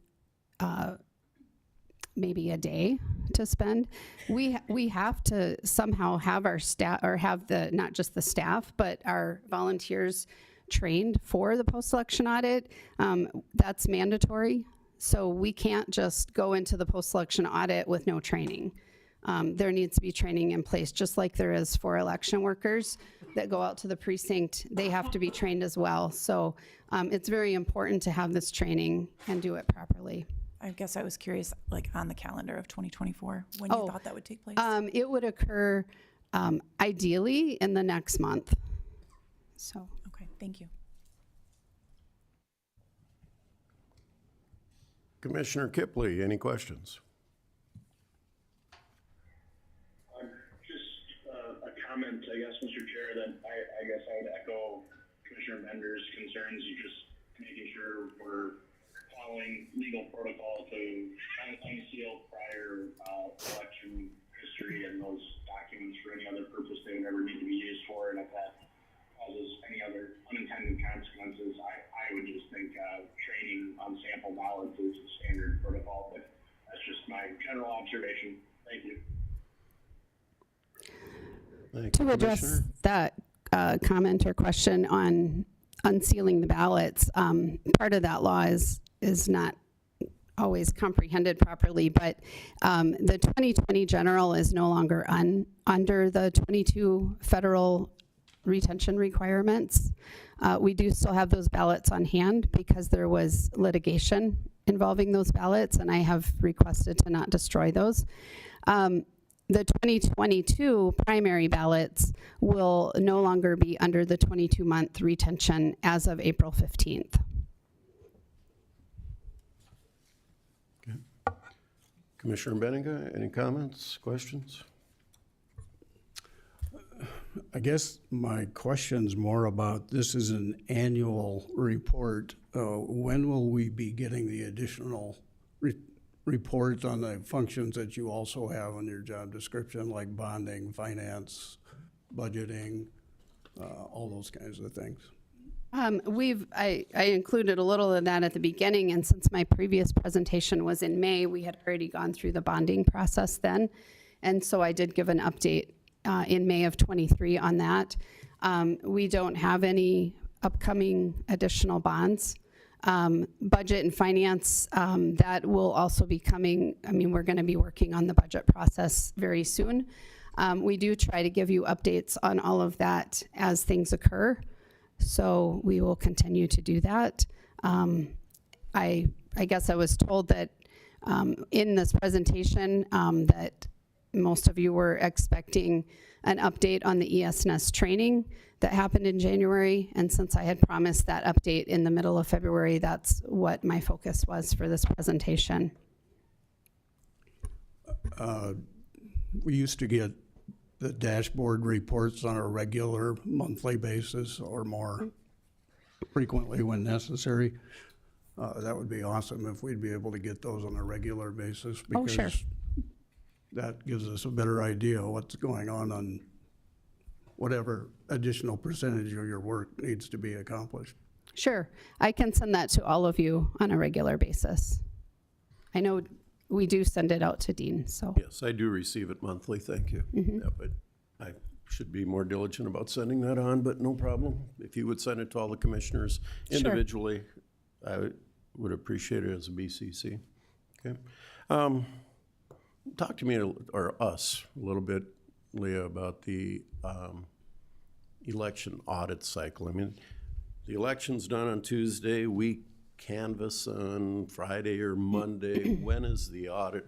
I mean, the audit's kind of post all Yeah. that, right? Yeah, so that was one of the things that I was saddened to see, that the post-election audit would be occurring after the canvass of the vote. So the, for instance, for the primary, the election is on June 4th on a Tuesday. We have our canvass scheduled for Monday following that. The post-election audit, they felt like we couldn't get that processed in time to have it happen prior to the canvass, and they weren't willing to look at changing the dates for canvassing the vote. So after I have an opportunity to do training for the post-election audit, my goal would be to try to see if we could accomplish the audit prior to the canvass, because I think it's more important to do it prior to the canvass. But with that being said, that is another item when it comes to unsealing those ballots. So it's okay through the post-election audit procedures for us to unseal the boxes to do the post-election audit. That is in the administrative rules for that. So whether it occurs prior to the canvass or after the canvass, we are allowed to unseal those boxes for that post-election audit. The audit itself is going to be a random draw. Random as in literally putting every precinct in a hat and drawing out at least 5% of the precincts to begin with. And then we would also be auditing 2 of the races. One of the races would have to be a federal race, and the other race would be optional. It would be the remaining races on the ballot. Okay. You had a lot of discussion about cast vote records, and my understanding is they are, I don't know, I don't know if there's any legal, fully interpreted, who owns them, what they are, who can have them, et cetera. But they're under your control, correct? Well, I think that they are. Through the conversation with ES&S at the task force meeting, it was determined that the cast vote records are owned by the county. The data is owned by the county. Currently, like I said, we don't have the ballot images to go with those cast vote records. So really what we can see through those is you could look for anomalies, for instance, overvotes or different anomalies in the voting process. Without the ballot image, you can't really compare the ballot with the vote cast and make sure that it is correct. What was your other question? Well, I think there's probably a misunderstanding that the county commission controls the CVRs, but that's not under our purview. It's not. However, when public has requested those records, there was a denial for that. This was prior to my administration. Denial by the state's, well, it started with the state's attorney's office. It went to the Office of Hearing Examiners, and then there was a lawsuit filed. So currently, there is additional litigation, and I've been instructed to not release those records. Okay. By a judge. Well, by the state's attorney's office stating that the judge said that I could not release those records. Just so we all understand, I think and maybe most commissioners probably know where all that is, but I think there's a big understanding that the commission controls these CVRs and controls elections. And this is yours, and I'm just hoping that, to talk about the training process, how many days of training, how many people you're gonna have to train, what's it gonna take to get everybody up to speed to run a June election? Yeah, well, we're already working on that, so that's a great thing. Okay. A lot of our workers are previous workers. They also are being asked to work in the city election. So that does help for us because they go through training for that. We will be participating in their training as far as like observing and finding out what they're doing. Then we will do additional training for our workers, and I'm going to implement some additional features in that training so that we can potentially have maybe our sheriff's office come in and help with what would it look like to do de-escalation of somebody that's upset about something. So I'd like to implement some new procedures in that as well. Okay. But yeah, we're planning on, about 600 workers that we will have under our wings for the election. A lot of people. Yep. Busy day. All right. Any other questions? Okay, I will open this up for public comment. I can't remember, do we have a time limit on 3 minutes for public comment? Okay. Anybody here for public comment? Please, sir. And again, make sure you sign in either back there if you haven't taken the opportunity to do it up here. Thank you. Thank you, Commissioners. My name is Rick Weibel, and what I've just heard from Auditor Anderson is phenomenal for the right directions. And to answer some of the commissioner questions that you have, I'm considered an election integrity expert. Number one, you are correct, Chair, that the county does own the cast vote records, the election data. We have seen that in admissions from ES&S as well as other lawsuits across the United States. We also see counties like Dodge County, Wisconsin, who actually publishes their cast vote records and ballot images publicly available for the public to download directly from their website. They run the exact same version of software that you do here in Minnehaha County. We also see that Los Angeles, California also publishes those directly, as well as a couple other counties throughout the state of California, as well as Wisconsin. There are some areas in Texas that also publish their cast vote records and ballot images publicly. Minnesota, some of the counties are now only reporting the spreadsheet version of the cast vote records, and that's a change in state law in Minnesota. We were trying to do the same thing here in the state of South Dakota. Now, here's where it's important.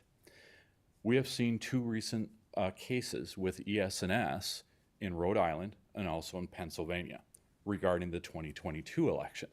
We actually see that there's a settlement in Rhode Island where ES&S had to pay $47,644 to help basically redo the election and to cover the administrative costs because of they're the ones responsible for programming the elections, but the auditors weren't trained properly for the test X and running through the rest of the election. The cast vote records and ballot images are also important during the testing phase of your election equipment to make sure that everything from the beginning all the way through to the end actually maps properly all the way across. We see in the Pennsylvania case that there was a mistake in the programming of the express vote systems, that the voters were selecting for one judge in a judicial retention election, but those records were going into the other race and vice versa. All of that information is public, and this would have been caught with auditors having proper training, proper test decks, and reviewing the cast vote records. And because that didn't happen, we continue to see these same vulnerabilities in our election systems, even though that standard hasn't changed since 2005. That's the voluntary voting system guidelines that you saw in the previous statutory highlight that we actually now make that required. Now there is a new standard that new systems will be tested towards kind of starting this year and next year, but there's only one system that has entered into that fray for testing. ES&S has not submitted their equipment. Those standards will become more stringent. So thank you, and I'll stand by if you have any additional questions as well. Thank you, Mr. Weigel. Good morning. Good morning. Penny Baybridge, Sioux Falls. I just wanted to mention that you had asked about, or Commissioner Bennett asked about the letters people got and their cards. As it happened, my husband happened to be one of those people, and I'd been to the meeting that mentioned that was going to come out. So the letter was pretty easy to read, and within a few weeks after we got that letter, then the card came with all the information in there. So it was going very smoothly as far as we were able to receive on that. When it was mentioned about sometimes the express vote machine wasn't working, I know in Valley Springs in 2022, it was not working, and they had to have someone come in and fix it. So yeah, it's always good to make sure those things are done up in advance, and good training. You know, it should have been proper training to know that when they came in to test it first when they got there. I don't know why. I thought the process we were shown here was really very informative. I don't know why it seemed misleading to some, but well-trained people need to know the entire process. When you just give them bits and pieces, sometimes it's not all connected. So for all of us, you know, we need to understand how the whole process works, and that will ensure everyone feeling confident in how our elections are being run. And as far as looking at real ballots, I've had the honor of actually doing a hand count here in Minnehaha County at the school board election. And we didn't get any ballots to start with. It was kind of a disconnect, but I have had training since then on counting ballots. And when you have real ballots, people do funky things with them when they're filling them out and stuff. So when you're in training, you know, you can catch like, oh, look at that. That's something we need to be aware of. If you just have people, you know, make marks and then count them, you're not getting that same effect. So using real ballots is important in that training. I'll take it off and give a little time to somebody else. Thank you. Thank you, Ms. Bainbridge. Good morning. Good morning, Jessica Palama, Minnehaha County. So I just wanted to address a couple of things that were brought up here. So Auditor Anderson's using the NCOA to verify those postcards saved the county $8,000. That's genius. We should be doing that with our voter registrations as well.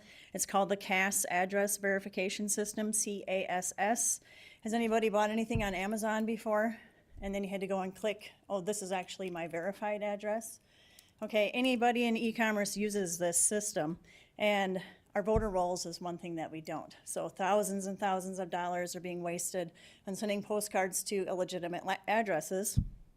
So Amazon, for instance, doesn't want to drop off a computer at a place that, or send it to an illegitimate address. So that adds that 4-digit code to the zip code. And thank you, Leah, for doing that, and your staff. The presentation on the auditor, the ES&S training for the auditor and the staff, you all were invited to. And Jean, you seemed very confused this morning, but if you would have attended, it would have cleared up a lot of your questions. The rest of the process is very transparent. We all know what happens there. This is the part of the process that we haven't been told about and have been lied to about for 3 years from this county. So the auditor actually makes the decisions on how to audit the election. And Leah's been up here telling you she's actually an auditor. And she is going to use all the tools available to her to audit the election to make sure it reconciles. So she's leading the way for the state, and we should all be applauding her instead of attacking her. And then to clear up the information on the lawsuit, yes, this county is still wrapped up in litigation for those public records. They were all based, this litigation is based on the Deputy State's Attorney's errant reply to our records request. And the hearing examiner, we did appeal it to the hearing examiner, and she just parroted the State's Attorney's misinformation and denials on our public records without a hearing. So now we've appealed that again. We have well over 600 pages of evidence of why this is a public record, why it's necessary. It's absolutely required to operate the machines. It's in all the federal guidelines, and our state adopts those federal guidelines as law. So it's law, and yes, they must be used and should be used, or we're effectively doing auditing with no bank statement. So we can't reconcile without a bank statement, and those cast vote records are the bank statement to the election. So yes, we currently have a court date, March 25. You're all welcome to attend. Nevada County, a citizen was awarded $85,000 for her trouble Please for the public summarize. records. And so we'll see if this county ends up owing us any money. Thank you. Thank you. Michael Stangland, Northeast Sioux Falls.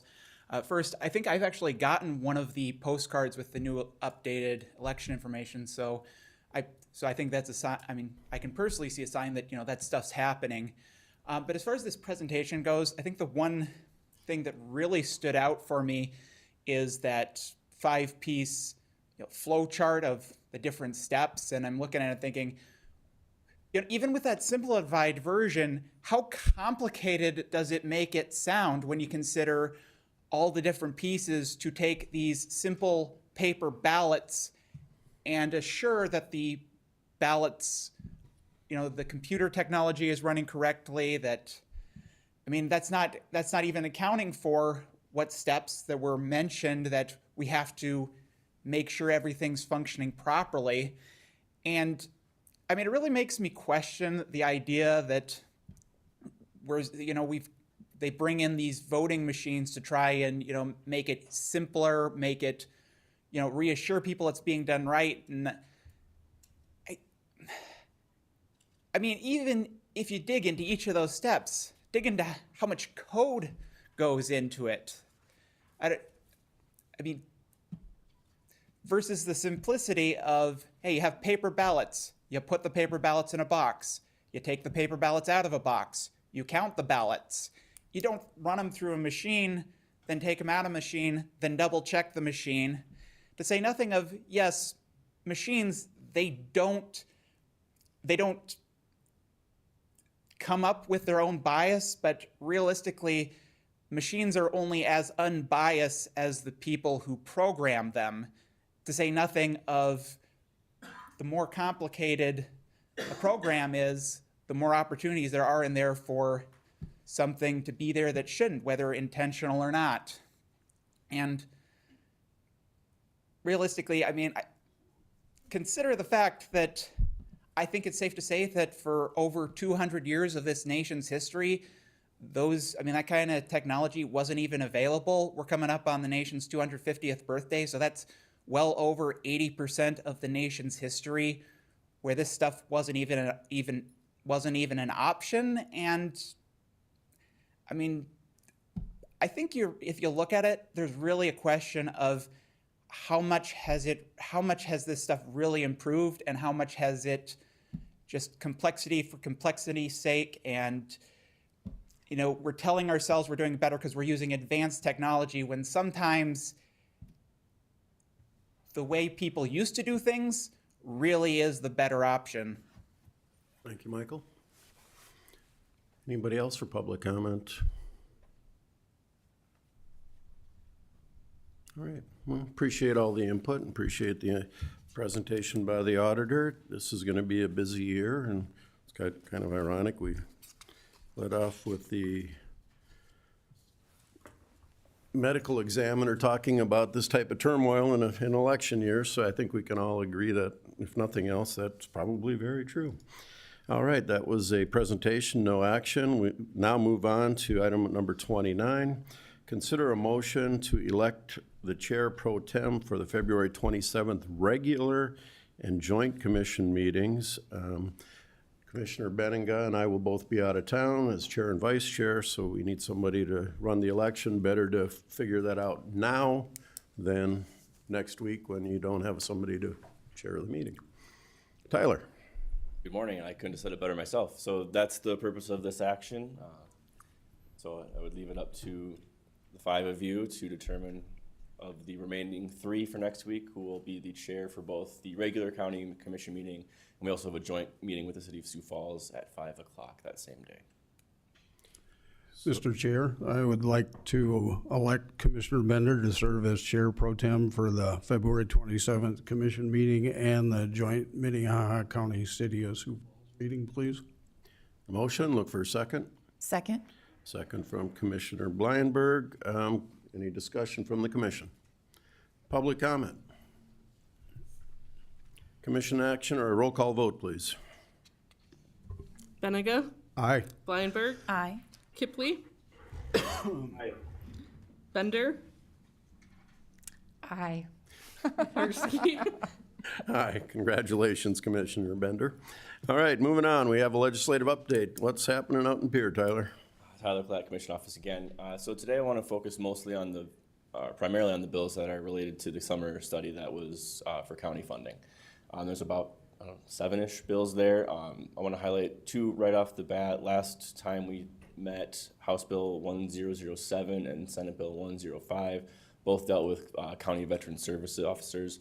There's been some resolution here where Senate Bill 105, which would have put ultimately a lot more costs on the state of South Dakota, was deferred to the 41st day. House Bill 1007, which allows counties to provide the service as normal or contract with the state of South Dakota to provide that, has passed both chambers, so it's on its way to being signed by those who need to do that. The rest of these, so the legislature was not in session last Friday or yesterday, so these are all still accurate as far as the current disposition. But I just want to point out Senate Bill 187, which would create a fund for local government cybersecurity activities with appropriations, and then the legal indigent services for both the office and the fund are in various stages of limbo with joint appropriations and Senate Judiciary Committees. If there's any more specific questions, I can try to answer those, but that's kind of just a general status of bills related to the county funding study. Commissioner Benninga. Tyler, is tomorrow transfer day? It is. Okay. So that's- Crossover day. Pardon? Crossover day. I know what you mean. They transfer from one to the other. Yep. Sorry. And I would point out, I don't think that really impacts any of the bills that we've been tracking. I think they've all made the appropriate jumps they need to. Other questions? So House Bill 1007, it's up to the governor for signature now, is that? I think it's with the president of the Senate first. Okay. It hasn't been signed by the two chambers yet, but presumably it's on its way. Okay. All right. Public comment on our legislative agenda. Michael Stangland.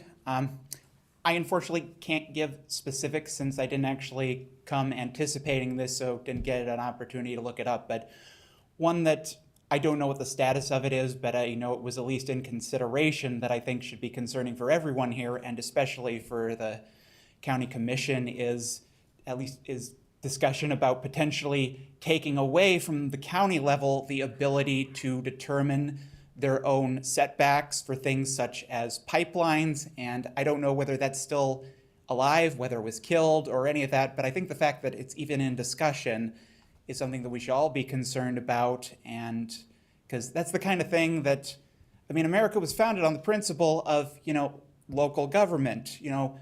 People should, the smaller you get, the closer up you get, the better you can understand your own needs and that. And that's one of those things that you'd think, hey, the county's best equipped to determine that kind of thing. So again, I don't know whether it's actually been defeated. I unfortunately don't know the details but the fact that that was even in discussion for the state legislature, I think we should all be concerned about it, especially since it comes off with so many other things as though, certain people in government where they don't like it when the people further down the ladder make decisions that they think are quote unquote wrong. So just again, possibly, it was defeated and that's not why it's up here, but just something I think we should all be aware of and be concerned that it was even in discussion. Thank you, Michael. All right. Any other public comment? All right. Moving on then to regular public comment for any non-agenda item. We'll limit this to 5 minutes for an individual and 30 minutes total. Good morning. Cindy Meyer, Minnehaha County.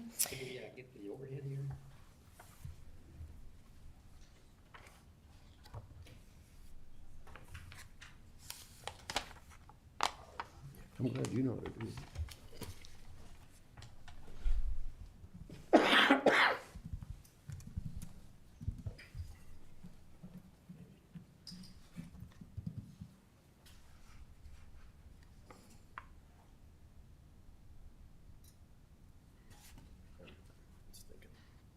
Woke up.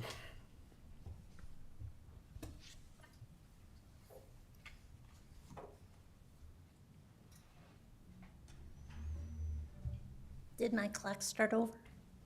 Did you start the clock over? Oh, okay, good. I have no time then. So it seems that the deeper that we dig, the more suspicious we become. The report being shown to you is straight off of the Minnehaha County.gov site.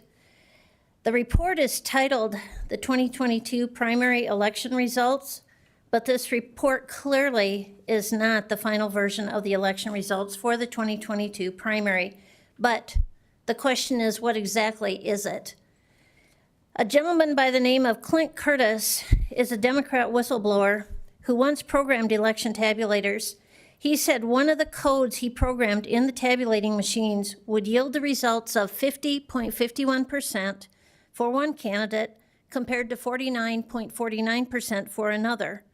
This is important, 50.51 compared to 49.49. He stated this at a public forum demonstrating how he could manipulate the results of an election. He programmed machines to reflect these numbers.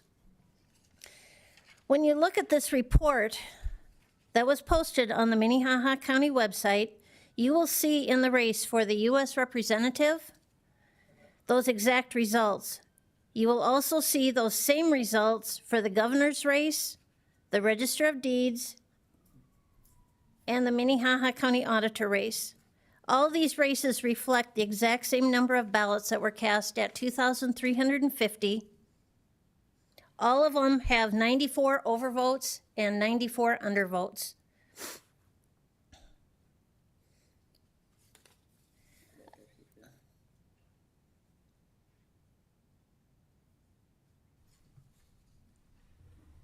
Another oddity that shows up on this is in the precinct races.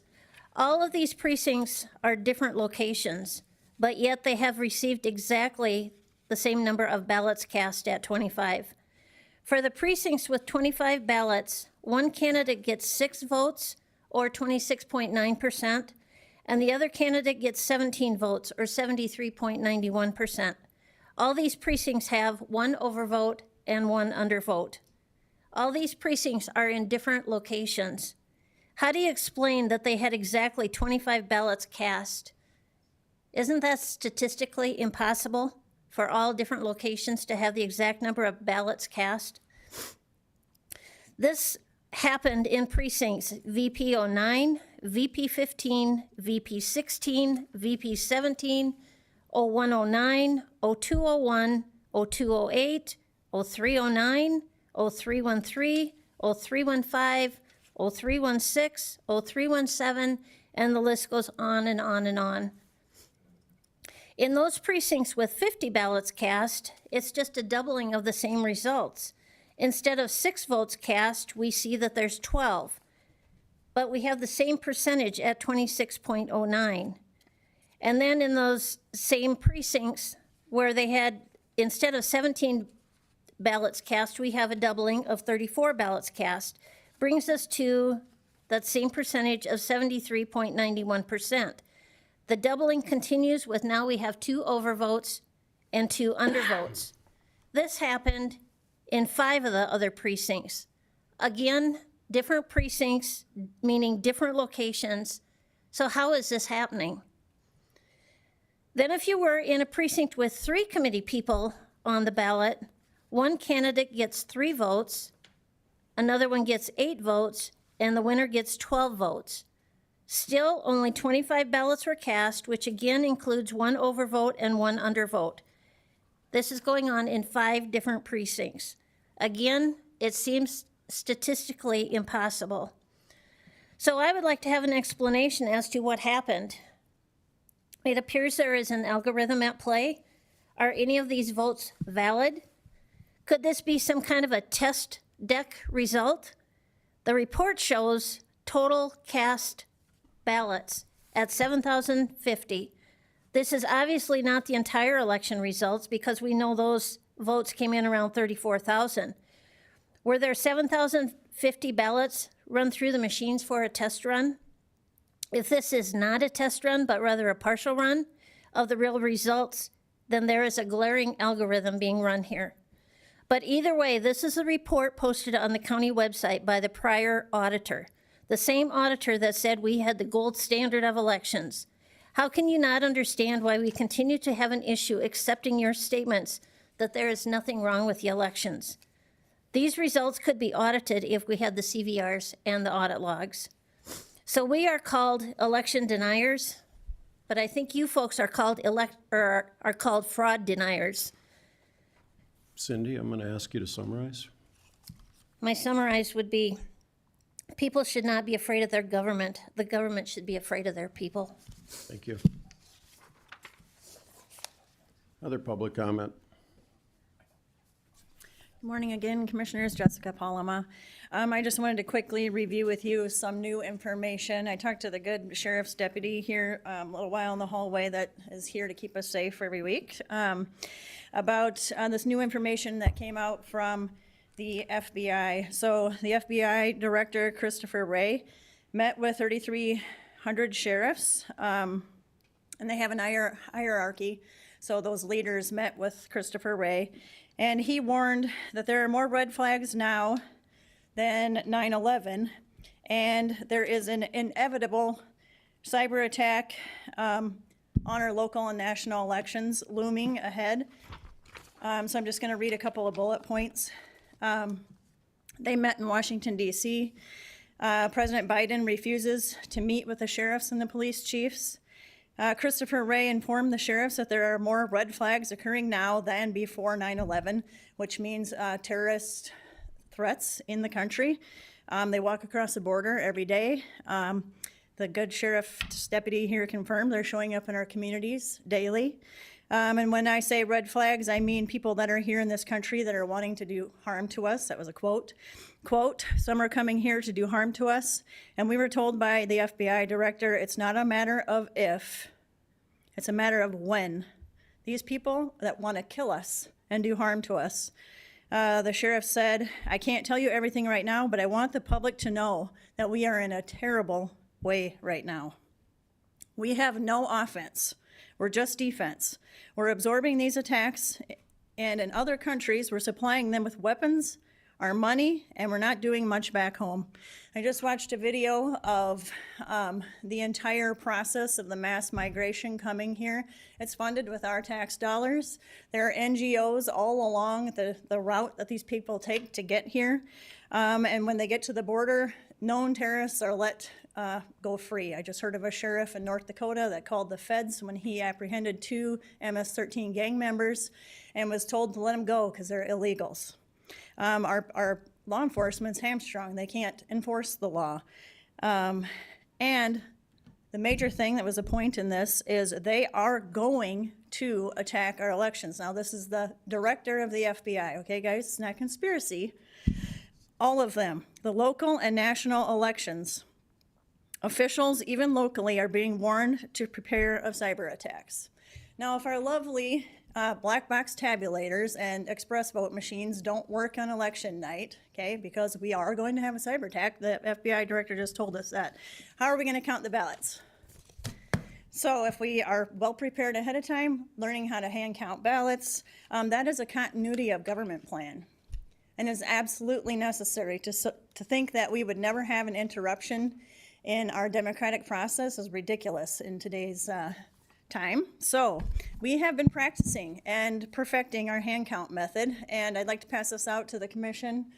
If you can give that to them, you're all invited to our hand count demo at the Capitol on Friday. We will be in the rotunda from 11 till 4, and we're going to have tables set up where everybody can try their hand at hand counting. We have several people in this room that participated on Saturday in our last practice session to kind of be prepared for our event on Friday. All the legislators have been invited. We will be sending an email to every county auditor and every county commissioner in the state and inviting them to participate too. It's easy, it's transparent, it's audible, it's cost effective.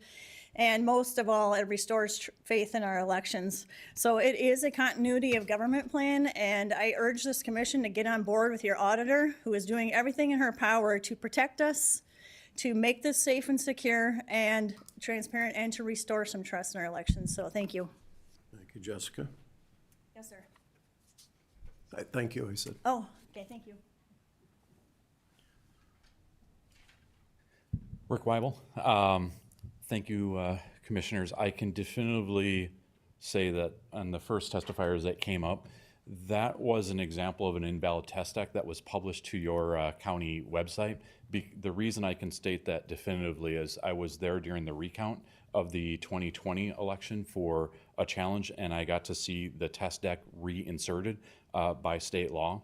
And the numbers of 25 ballots, 17 ballots rhyme with what happened in the general election, and I can pretty much bet that the same type of test deck theory was used in the primary.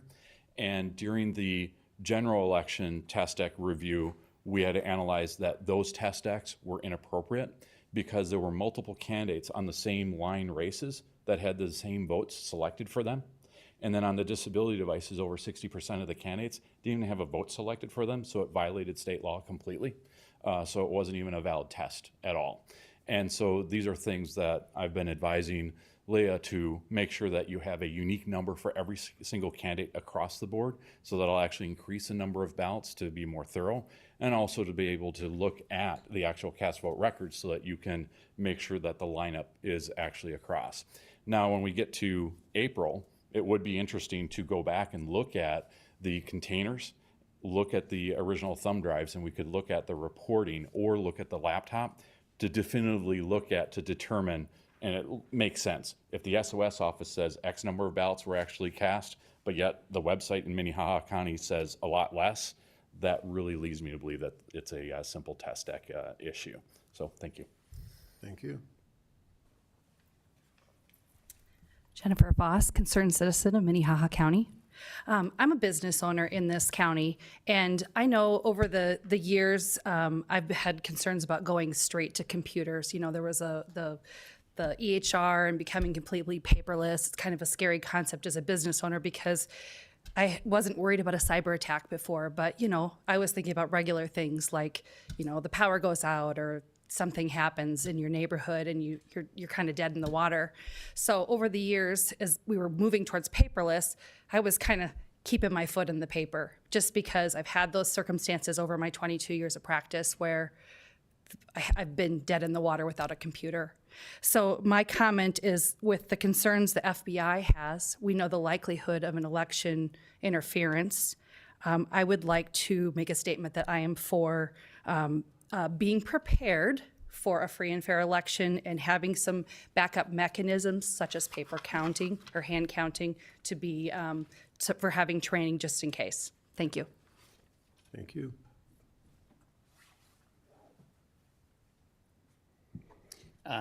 Gary Meyer, just an FYI, Fall River County the county commissioners unanimously voted last week to go to hand counting.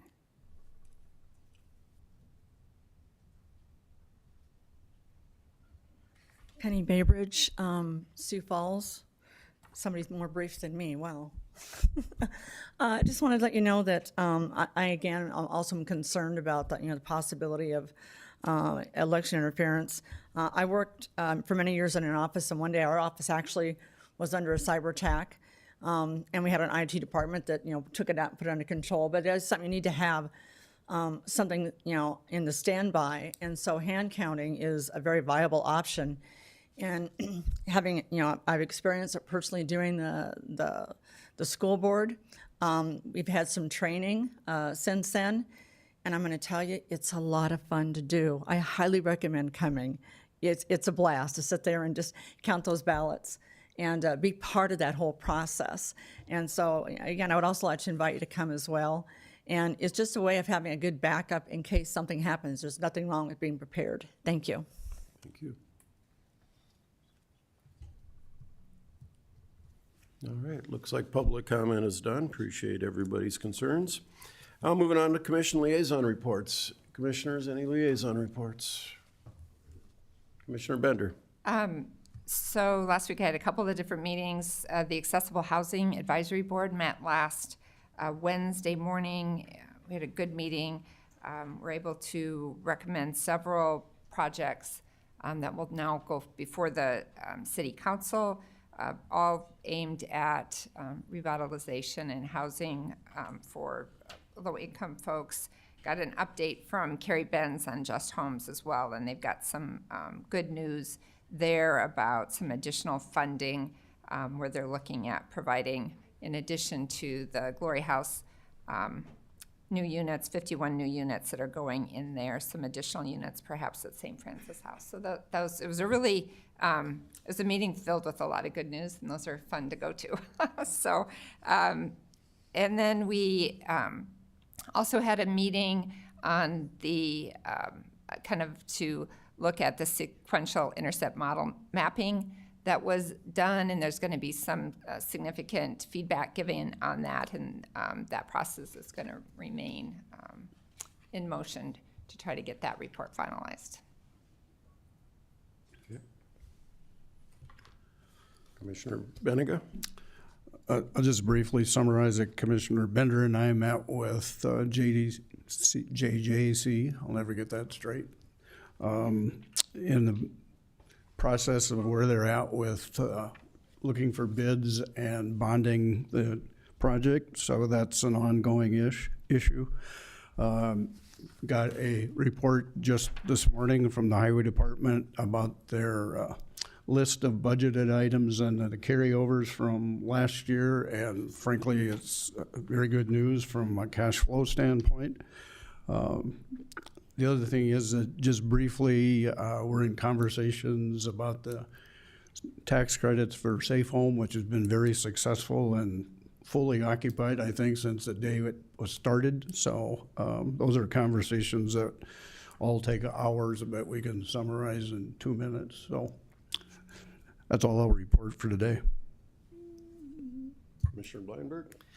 I just had a meeting with Lori and Carrie and from Human Services, and also got the same update on the Just Home improvements and the good news there. But also, there's been a lot of staffing changes in their office with retirements and things like that, and they're really working hard right now to restructure things and improve efficiencies. And so it's just good to get a good update from them also. Good to hear. Myself, last Friday, I was at the Sioux Metro Growth Alliance monthly meeting. Tyler Tortson, who actually is also a representative, is the director of the Metro Growth Alliance, and we're going to be electing new board members, officers there. A lot of good things happening in the, I guess, metro area of the Sioux Falls as far as outside of Sioux Falls itself. So, yeah. Also IT, I met with Monty Wattenbach, our IT director, and he has just hired a new cybersecurity individual. So Minnehaha County spends a lot of time and money on cybersecurity and our IT compared to a lot of other counties who might subcontract that out to the local computer office. So I would say that our IT is very robust, and our cybersecurity, I'm sure you can always do more, but I don't know what more is. So I'm going to have to trust Monty that we're doing everything. I know we've heard in the past the number of attacks on our system on an hourly basis is unbelievable, and I'm sure he'll update us on that at his annual presentation, which probably is coming up soon. So that's all I have. And moving on now to Commissioner Kipley, you got anything? Yeah, just a couple things looking ahead. We've got next week for planning and zoning, we'll have a regular meeting, but then we'll have the joint meeting on the Tuesday where we're hearing a couple appeals on short-term rentals based on our new short-term rental ordinance. And then also liaison to the Fire Chiefs Association. I haven't been to one of those in a couple months, but I'm going tomorrow night. The rural fire chiefs will be meeting in Lyons. So I'll have some updates from that group. But that's all I have for now. Thanks, Mr. Chair. Thank you, Commissioner Kipley. All right, non-action commission discussion. I owe an apology to Commissioner Bender. We kind of railroaded her into the pro tem, and she's nominated and seconded, and I didn't ask her if she was okay with it, and that's probably why she hesitated on the voting, but thank you for accepting that next week, Commissioner. Any other non-action commission discussion?